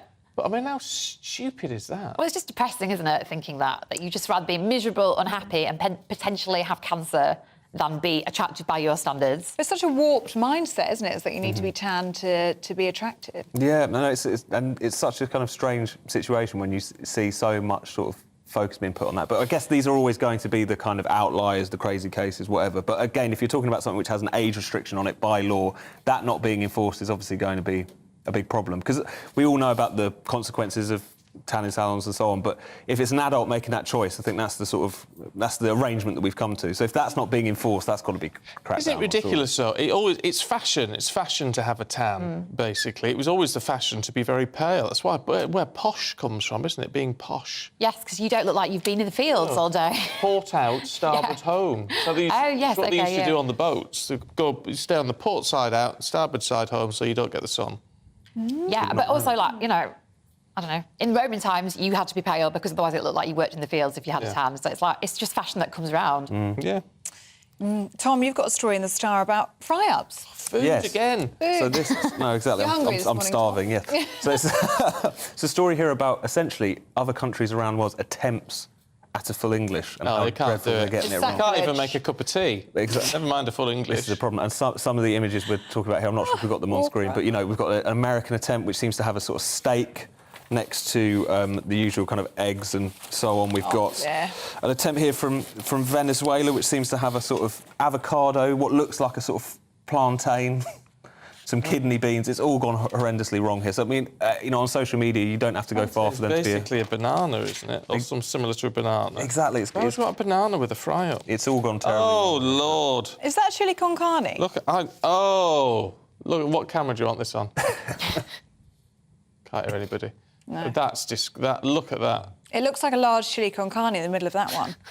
And I don't know. No, exactly. And the ones, there's rice as well. Yeah, on that What one. country is that? Kenya? That's America, the one with the rice. Yeah.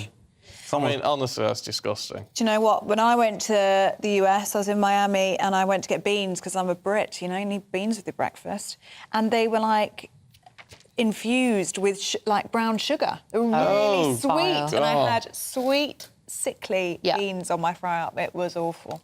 Absolutely awful. You can't do it. According to this, Ukraine gets the fry up exactly right. Do they? Yeah, of all there these you other go. countries. So that How kinship interesting. is there, even on the full fry English up. front. Certainly is. And very quickly, Nikki, we've got 1 minute. The Pope's cross with people loving their pets too much. Well, no, a woman asked him to bless her dog, and he said, "There's so many children in the world that need care, and you bring me this little dog." That's nearly verse what he said.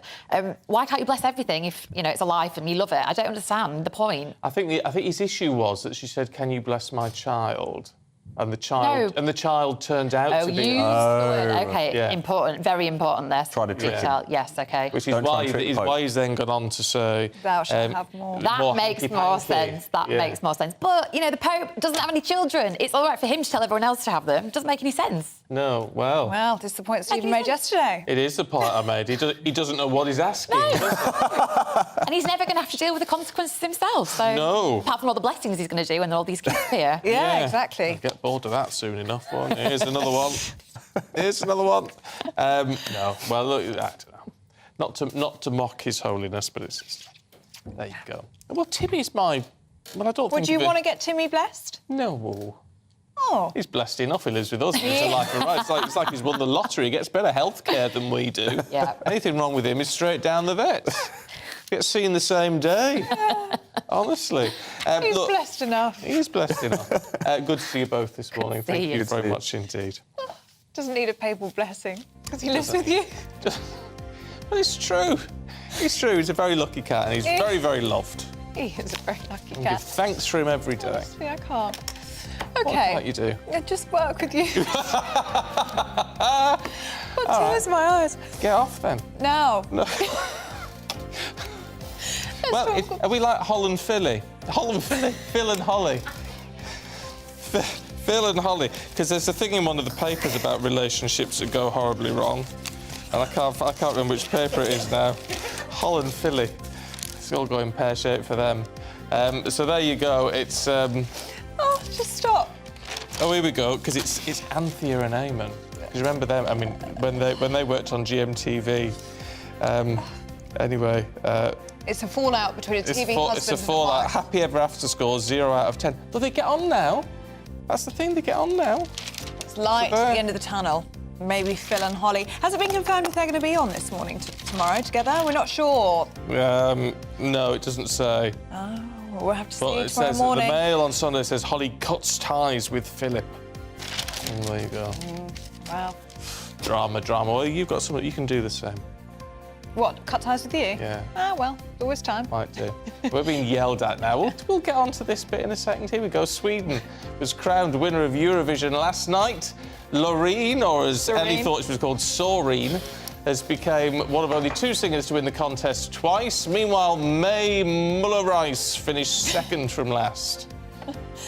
The Prime Minister is set to face a busy week of diplomacy next week. Rishi Sunak will travel to a Council of Europe summit in Iceland before attending a G7 gathering in Japan. The key issues on the agenda will be the war in Ukraine, illegal migration and economic growth. And thousands of UK troops, 1,500 actually, are going to train alongside personnel from 11 NATO nations in Estonia. It's exercise Spring Storm, which is going to last for 2 weeks.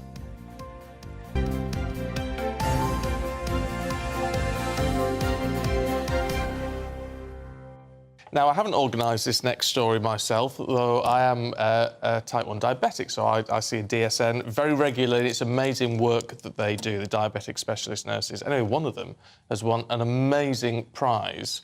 It's the Astor Guardians Global Nursing Award, to help along with her initiative, £200,000, which is quite astounding.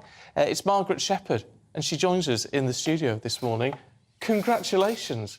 First and foremost, I won't talk to you about my HbA1c this morning, though I could do. What have you put forward? What has your initiative been that has won you this incredible prize? Yeah, thank you so much for having me here this morning. So my work in Exeter is in monogenic diabetes. So this is diabetes caused by a change in a single gene, so different to type 1 and different to type 2. But quite often it is misdiagnosed initially. There's different characteristics that we find for patients who have monogenic diabetes.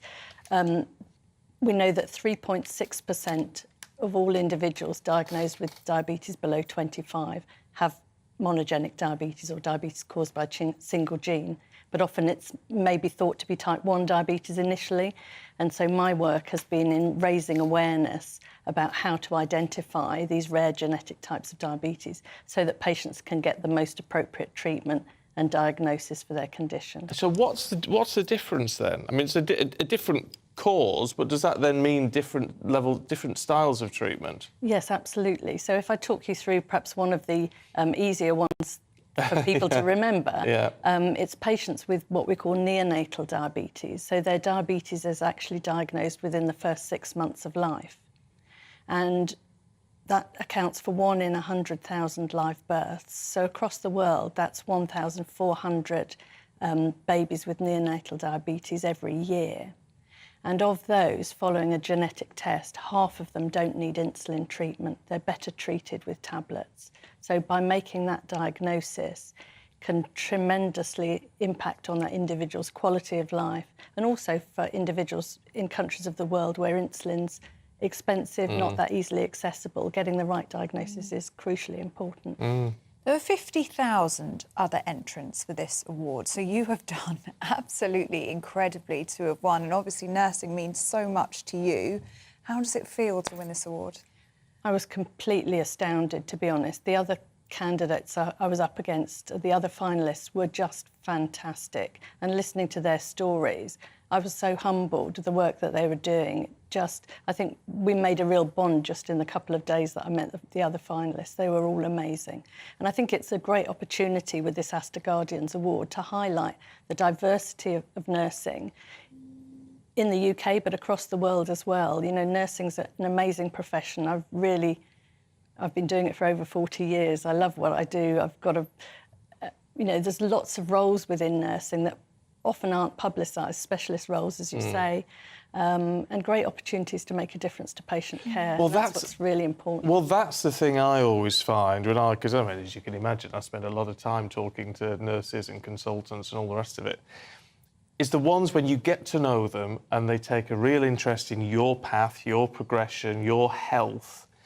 There is so much passion behind it, and that must be because surely you are seeing the impact you are having on real humans' lives. Yeah, absolutely. For me, by the educational programmes I've put in place to help other healthcare professionals recognise monogenic diabetes, by identifying somebody who's perhaps been treated with insulin for a number of years, thought they had type 1, and then we've flagged up these characteristics that make us realise, actually, no, this is likely to have a single genetic cause. Being able to take those patients off their insulin injections, put them onto tablets with improvements in their glycemic control, their blood sugar control, and change their quality of life. For me, just being a tiny part of that just is huge and makes a massive difference. And if people want to find out more, we've got a Diabetes Genes website. So if someone's listening and thinking, oh, might I have this unusual type of diabetes, they can find out more on our Diabetes Genes website. Well, now that intrigues me. If people are thinking that, what could be happening with them that makes them think, well, I don't know if this is type 1 that I've got? Well, so I think anyone who's been diagnosed below 6 months of age, doesn't matter how old they are now, if they've been diagnosed below 6 months of age, I would say please get in touch with us. The other types of monogenic diabetes, there's lots of different genes that have been identified and they all have different treatments and different progression. But quite often they're identified by a change in a gene that's passed down from one generation to the next. So literally you'll see a parent, a grandparent, a parent and a child. It doesn't skip a generation. But again, on our website, you can We've got a probability calculator and we've got a diabetes app that people can download on their phones. So if they're sitting thinking, could I have something different? You can just put in 8 simple characteristics, your gender, age you were diagnosed and your treatment, etc. And it comes up with a how likely is it that I've got a genetic type of diabetes. But it's important to say 95% of people diagnosed below 25 will have type 1 diabetes. Yeah. This is rare. Yeah. But of course it's important to raise awareness. Oh, yeah, absolutely. It was International Nurses' Day on Fridays. Lots of people this week celebrating nurses all over the world. I mean, it is obviously hard work, very, very difficult profession, but also so rewarding, I can imagine. Yeah, I mean, I think for me this is just a fantastic opportunity to share the good news about nursing and the stories about how they can make such a difference. And I think there is a real passion amongst nurses about what they do. A lot of people are very dedicated and really enjoy the role and have such variety of roles that they're able to do and make a difference. We've got 10 seconds left. 200 grand, it's a substantial amount of prize money. Yeah. What difference will it make? Well, for me, we've been crowdfunding to fund our testing in neonatal diabetes. Genetic testing's not cheap, and what I'd like to do is put a donation towards being able to offer genetic testing for free for individuals diagnosed with diabetes across the world who couldn't afford to access that testing otherwise. It shouldn't be limited to just those countries and places that can afford it. So that's what we'd like to be doing with this. Maggie, it's really good to see you this morning. Congratulations. Thank you so much. Congratulations. Thank you. It's incredible work that some people do. Proper life-changing stuff. Brilliant. Amazing. Now, Rishi Sunak is about to jet off on a diplomatic world tour. Should he be doing that? Or should he be focusing at issues at home instead? This is GB News.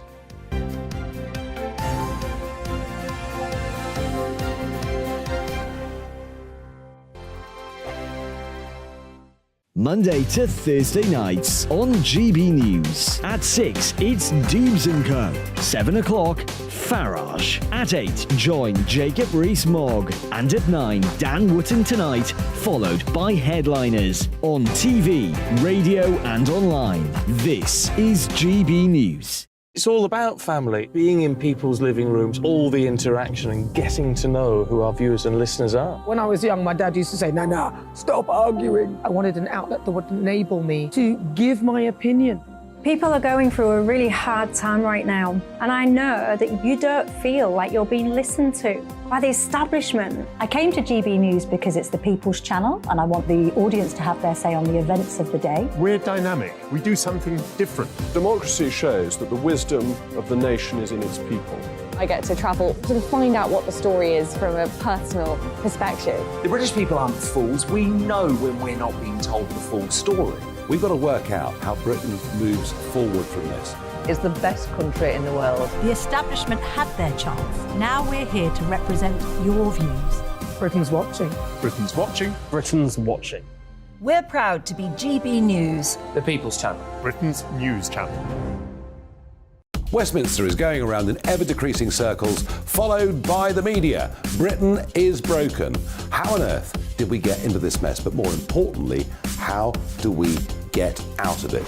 Join me at 7 p.m, Mondays to Thursdays on Farage, here on GB News. We will have open, rational debate. We've got to work out how Britain moves forward from this. Join us here on GB News, the People's Channel. Britain is watching.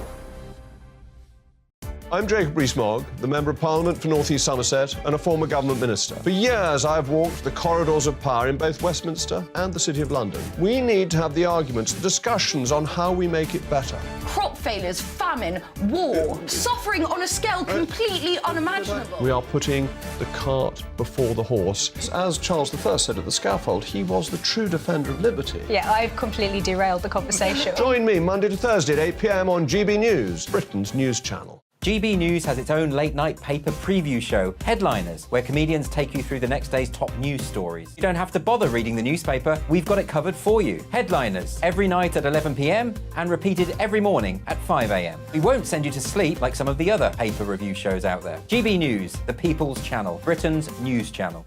Join me, Camilla Tominey, on Sunday mornings from 9:30, taking the politicians to to task and breaking out of SW1 to see how their decisions are affecting you across the UK.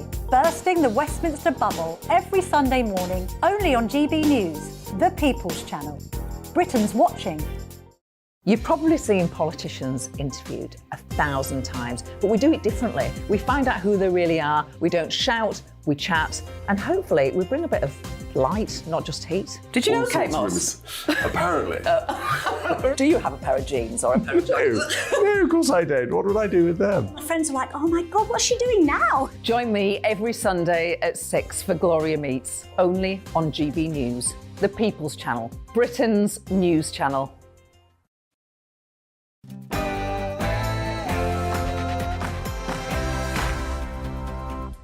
Good morning, it's 9 o'clock, it's Sunday the 14th of May. Today, Sweden reigns supreme at Eurovision. Loreen becomes the first ever woman to win the competition twice, while our very own May Muller had a disappointing night, finishing second from bottom. But it was the Princess of Wales who stole the show after her surprise piano performance left the crowd and audience at home stunned. The Prime Minister prepares for an international tour as the war in Ukraine continues to escalate. At home, however, Rishi Sunak's own party thinks he has failed to focus on more pressing issues.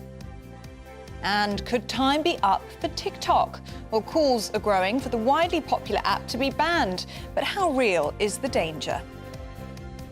Good morning to you. I'm Stephen Dixon. And I'm Ellie Costello, and this is Breakfast on GB News.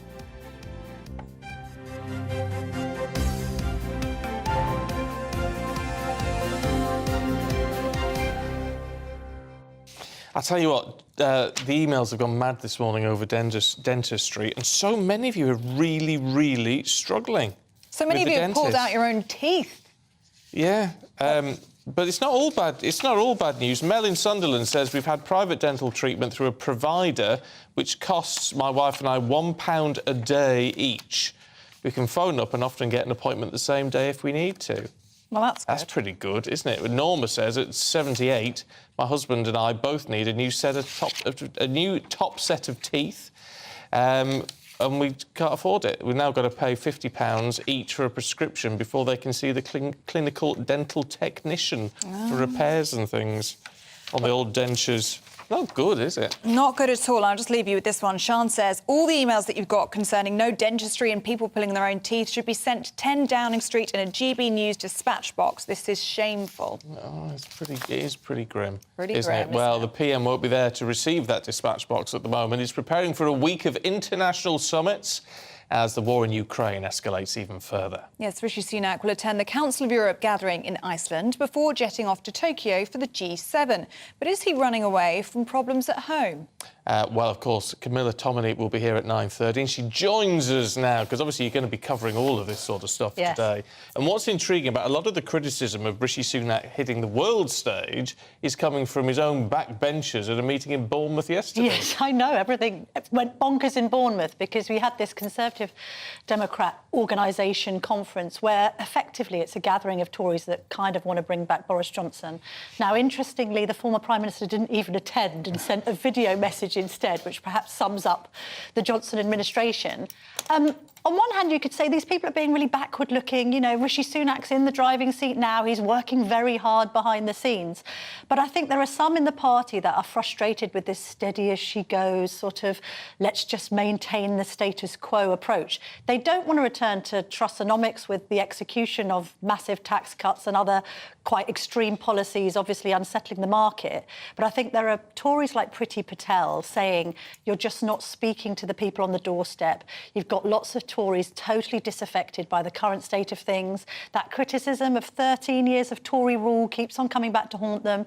You know, why haven't you sorted out immigration? Why is tax so high? Why are you clamouring businesses? And I think these are all legitimate concerns that GB viewers and listeners will share, right? What?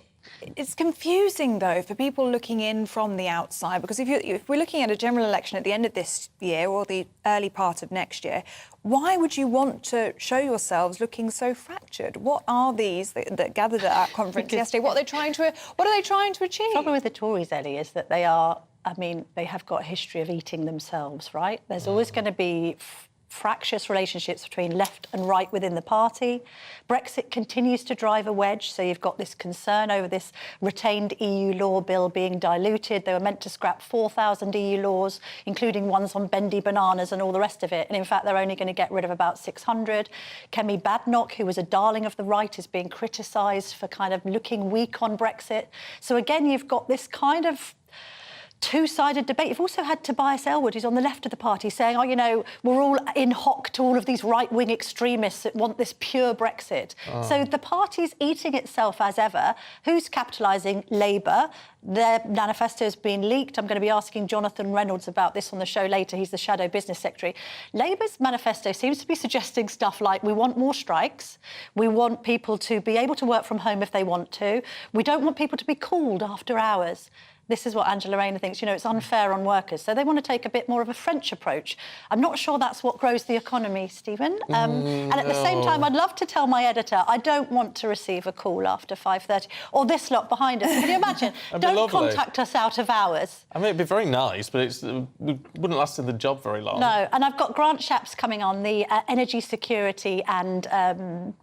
Business, is it? No, it's not business. I've lost track. Industrial strategy. Thank you very much. And they've changed his title, so it's a brand new role. He's obviously going to be talking about net zero, but I want to find out, well, have you got a heat pump?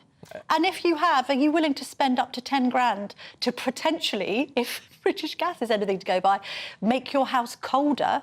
I mean, there's not much confidence that these heat pumps actually work. No. So and they're we'll ask him expensive, that. aren't they, in a cost of living crisis? Also, guess what we've got on? We've got on a lesser-spotted Liberal Democrat. Oh, have you? Oh, I haven't seen one of those for a while. I know, they don't normally come on the show. So we've got Christine Jardine, who's the MP for Edinburgh South, coming on to discuss whether they will, in fact, go into coalition with Labour. And I'm not going to take don't know for an answer. Yeah. She either knows that they're going to do it or plan to do it, or she doesn't. So I'm going to be quite tough in my questioning of her, because I want to find out exactly what Ed Davies' plan is. Yes. Be interesting to know what any plans are politically at the minute. It'd be very nice. Well, what are your policies? Might be a decent question. All right, I'll go with that. I'll go with that. All right. Camilla, Lots lovely. to look forward to, Camilla. See you at 9:30. Thank you very much. Yeah, I do think it's... I find the Lib Dems absolutely fascinating at the moment because they've just disappeared. Who were we speaking to yesterday from the Labour Party? Can't remember. McGovern. Something McGovern. Oh, Annette McGovern or something? Wirral South. Wirral South. Sorry, I'm putting everyone on the spot now. But anyway, she basically said she doesn't want to enter into coalition. No, she doesn't want to coalition, but she didn't rule it out. She didn't rule it. Alison McGovern, there you go. I wasn't far off. Yeah. Wasn't far off. Lisa Nandy's partner in crime up in the There you go. But she did say she wants a Labour majority. That's what she's going for, obviously. Doesn't want to enter a coalition, hopes it doesn't happen. Didn't rule it out entirely. But could it? That's the thing. Because Keir Starmer's ruled it out before now. Backtracking slightly. Yeah, But anyway. especially after those local election results, right? Oh, dear me, dear me, dear me. It's all a tangled web that they weave. That's why Camilla's here to sort it all out for you. Now, last night wasn't quite the result that we Brits hoped for when it comes to Eurovision, of course, but one real highlight of the evening, and it was something magical, I think. It was. Was when they, at the very beginning of the show, and they played Ukraine's winning performance from last year, with all special guests in it and all the rest of it. And who should pop up playing the old piano but the Princess of Wales? And for those who missed it, let's take a quick look.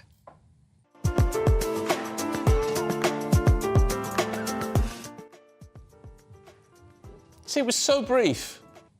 It was so brief, but just so lovely, I think. It was enough for you to go, oh, is that the Princess of Wales? Yeah. Literally enough for that, and that's all she needed. It was perfection, wasn't it? It was perfection. Let's see what royal writer Michael Cole makes of it all. Morning to you, Michael. I don't know, it was just that little bit of stardust, wasn't it? Absolutely. Good morning, Stephen. Good morning, Ellie. I mean, what a coup. They kept that secret. I mean, it wasn't quite up there with the Queen and Paddington Bear, but it was pretty good. And as you said, Stephen, not long enough. And of course, we all noticed that lovely Jenny Packham gown, Ukrainian blue. I mean, that girl, she doesn't take a bad photograph, does she, the Princess of Wales? And of course, she's a great admirer of, she never met her, the Princess of Wales, the late Princess Diana. And of course, Diana did something a little bit like this back in 1988. That's 35 years ago. She was visiting a music conservatoire in Melbourne, Australia, and she was more or less ambushed and asked to play the piano. And she did. She did about 8 or 9 bars of Rachmaninoff's Second Piano Concerto, which is not for mugs. And she did it very, very well. So that was a nice coup. And it set Eurovision off on its merry way, than which there is no equal. If you like that sort of thing, that is the sort of thing you like. Oh, it was absolute perfection. It really, really was. Michael, do you have any behind-the-scenes secrets for us? Because this is all kept very secret from us from the palace. Yeah, how do they manage that? Yeah. They're pretty good at that. And of course, she also, the Princess of Wales, when she was the Duchess of Cambridge, she played at a Christmas Carol concert. That was a little bit longer. We'd rather have had a little bit more than that. It's a shame we didn't. Perhaps we'll get the rest of it. Apparently, it was a piece of work that was written for her to play it on this occasion. So we can't along hum it. We didn't have enough chance of that. But I don't know what you think about Eurovision. I mean, to my mind, in 67 years of Eurovision, there has been only one song of any merit at all, and that was Volare in 1958, sung by Domenico Modugno, and that was a worldwide hit, and people still play it, and people still love it. I personally can't remember a song since then. I remember I interviewed Sandy Shaw when she came back from another losing Eurovision, and I said to her, haven't we had enough of these puppet in a box songs, because we'd had puppet in a box and Jack on a string and all of this stuff. And, you know, we've never seemed to manage to get a song that, I don't know, is a real song. It's something that will enter the repertoire and stay with us. Oh, Michael. I'm very disappointed. Jack in a box, puppet on a string, just for the record. But no, marvellous. It's a fabulous competition. It's all about fun and frivolity and letting our hair down a little bit. But I mean, look, we all have different views on it. But what I think is quite nice is that with this new Carolean age that we're in, that although it is known to be now a bit wacky and a bit weird, we had the King and Queen there this week. We've had the Princess of Wales performing last night. It is the fact that whether they personally love it or hate it, they are getting involved in something which excites the people. And that's an interesting connection. Yeah, absolutely right. After the coronation of last week, and then we have this festival. I mean, Liverpool can't claim that they're being left out. I mean, it's a great thing for the whole of the West, a great thing for Britain, and it was put on beautifully, and it was well done.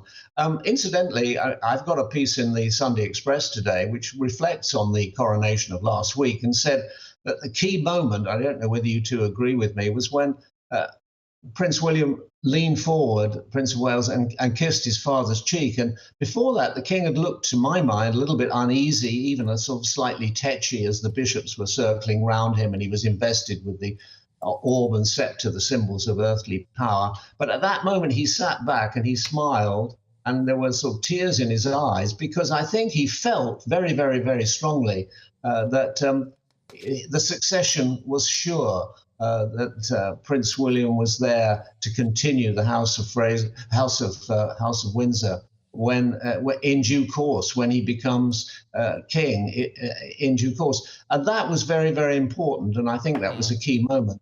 I also say in this piece, and I don't know how you would feel about this, but I think magnanimity is never a bad idea. Winston Churchill said, in victory, magnanimity. Well, it wasn't a victory for the king, but he was triumphant and he was majestic and he is the king.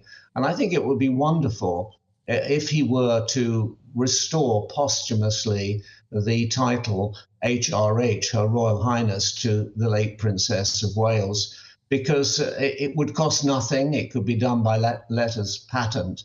That title, honorific title, was stripped from her on the day she became divorced from Prince Charles, as he then was, in 1986. And I think if that were restored, and it could be done, it would be applauded. The King would be widely applauded, and a lot of people, and not just Diana fans, but everybody would see that as an act of justice in tribute to the King. Because I think when King William succeeds him, if and when he succeeds him in due course, I think that will be one of the first things he does to honour his mother, whose presence is still with us.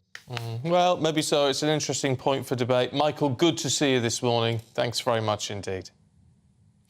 Now, stay with us. There's lots more to come, including all the fallout from yesterday's Eurovision Grand Final. This is Breakfast on GB News.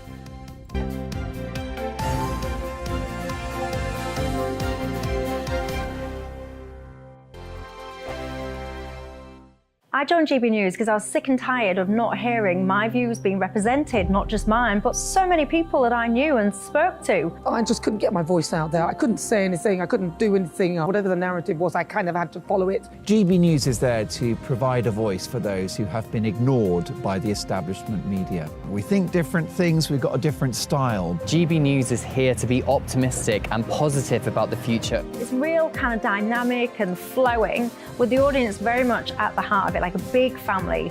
Here at GB News, we talk about the things that matter to you. Hearing the voices from right across our towns and cities, especially our towns. All sides of the argument represented with a heavy dose of opinion. We're on a mission here to make a difference. And the GB News family really is here for you, and whatever time of day you can watch or listen. Britain's watching. Britain's watching. We're proud to be GB News, The People's Channel. Britain's news channel.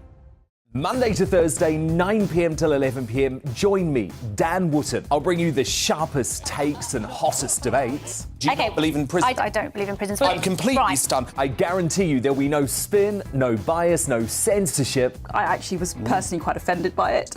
And no reason to go to bed. So I guess they've always been quite woke. That's Dan Wootton tonight on TV, radio and online. Monday to Thursday from 9 p.m. till 11 p.m. on GB News. The People's Channel, Britain's news channel. Join me, Patrick Christie's, Monday to Friday, 3 till 6. We tackle the day's news agenda like you've never seen before. It's high tempo, high octane, the most controversial topics, and the best guests. You will not be able to take your eyes and ears off it. I'm not afraid to ask the questions that you really want answered. 3 till 6 p.m, Monday to Friday on GB News, the People's Channel, Britain's news channel. Start the day with GB News. We catch up on all the big stories you didn't hear the night before. And take a look at what the world's talking about this morning. That's right, Monday to Thursdays from 6 o'clock. It's Breakfast with Eamon and Isabel. Straight after breakfast, join us, Bev Turner and Andrew Pearce. We're going to take you through till noon. We'll be tackling the big topics of the day, including the things that the other channels just won't talk about. If it's happening here. Wake up to mornings on GB News, the People's Channel, Britain's news channel. Join us every night on GB News at 11 p.m. for Headliners, which is 3 top comedians going through the next day's news stories, which is exactly what you need, because when the establishment has gone crazy, you need some craziness to make sense of it. So join us 11 p.m. every night on GB News, the People's Channel, Britain's news channel. So Dubes and Kerr, we tackle the issues of the day with real robust debate, both sides of the fence, battling it out with me in the middle with my forthright opinions and views. And often really interesting things happen because you start with a position and then by the end of the debate you find actually, well, I might not have thought about that one. What we need in this country is 2 new political parties. You should maybe think about doing a 2024 calendar. I'm Michelle Dewberry and I'm keeping you company right through until 7 o'clock this evening. GB News, the People's Channel, Britain's watching. Every Sunday from 11, join Michael Portillo. There will be topical discussion, looking at the week before and the week to come. So kick back and relax at 11 a.m. on Sundays on GB News with me, Michael Portillo. GB News, the People's Channel, Britain's news channel.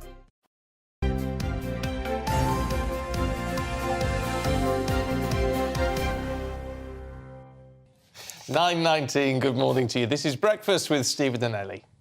Now, the Swedish act Loreen claimed victory at last night's Eurovision Grand Final. She was Googling her earlier on. She typed Saurine in by mistake. The malt loaf. Got pictures of malt loaf all over her computer. She really has. That's something different. Yeah, it's not good news for us. May Muller was not a hit with the audience or indeed with the juries who vote the night before.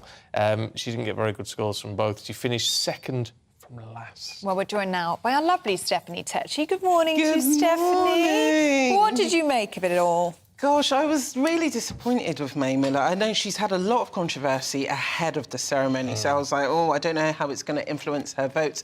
But I just thought her performance was a bit lacklustre. Like, the song is good and stuff, but I think if you're going to close out the Eurovision, you have to close it out with a bang, and you have to kind of inspire other countries to want to vote for you. I think if we could vote for Mae Muller, I definitely don't think she would have finished second to last. But one thing I have to say is that the competition was strong this year. There was so many acts which I was impressed with, other than Sweden and Finland. There was Israel, there was France, there was Cyprus. Belgium, my man. Good stuff. I need to interview him one time. I mean, that didn't do very well in the Great Scheme of Things, and I actually thought that was a great little track. I thought it was, and I thought the production value was really good for it. So I'm quite surprised how things turned out. But, you know, as I've said, it was a two-legged race between Sweden and Finland. But more than anything, what I've been quite impressed of is like the British spirit that came through from, you know, the Princess of Wales, from the actual fans who went to Liverpool, and, you know, as well, there was up to 3,000 Ukrainians that attended yesterday. So it was very much their Eurovision. So I'm glad that the BBC and the EBU managed to uphold that value throughout the award show. And they did it very carefully, actually, because the postcards that they do in between each track, which are normally of the host nation, so the artist in the host nation, and they had something from Ukraine, something from the UK, and something from the nation that the artist came from.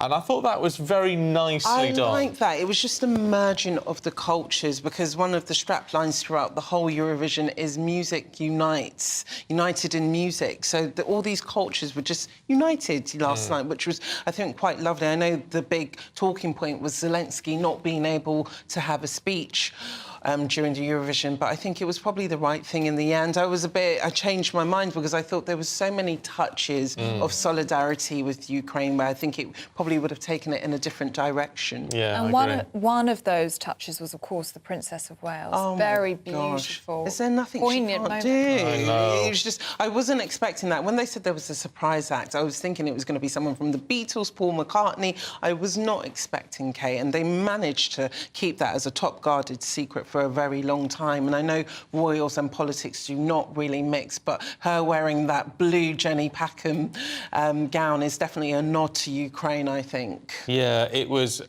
very, very nicely done. Could have been longer. It could have been longer. Because it was just that moment. It was like, oh, my goodness. I just love how the royals really get involved in these kind of situations now, and very tastefully done as well. And Kalush Orchestra, they had an amazing opener to the show yesterday, and I think, you know, they won. They were the rightful winners, and I think the new Ukraine acts yesterday, they had big shoes to fill, and I don't think it was dreadful. It wasn't that great, but, you know... But they still came 8th or 9th. Yeah, they came 6th, actually, yeah, so they've done pretty well. I mean, that's terrible, really. It was. I mean, it should have been at the bottom, pretty No, much, along we with shouldn't Croatia. have been at the bottom. We shouldn't have been at the bottom. But I think the Eurovision now has a bright future. I think so many people have been talking about it that I think it's even amazing to see people in Australia, America, just loving the Eurovision. I tell you what, I mean, and it's a shame for Mae Muller, and nothing against her personally. It's all done by other people and things.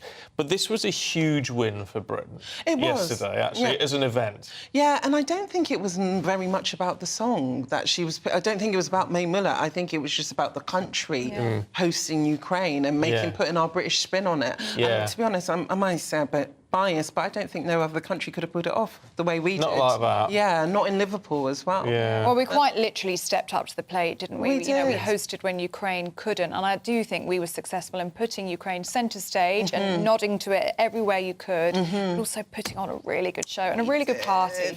I think the big question now everyone at Ellie's looking ahead is whether next year, whether Ukraine is still going to be in the same position, because obviously it's now going to be hosted in Sweden, and I don't know whether we will have to reflect on that next year. Let's hope not. Let's hope I hope not. Positivity. Steph, it's been really good to see you all morning. Thank you very much indeed. Thank you. Well, Camilla Tominey is going to be taking over the reins next, and we'll be back next Friday. Oh, Thursday. Thursday at 6 a.m. But until then, we'll say goodbye to you. Have a great rest of your weekend.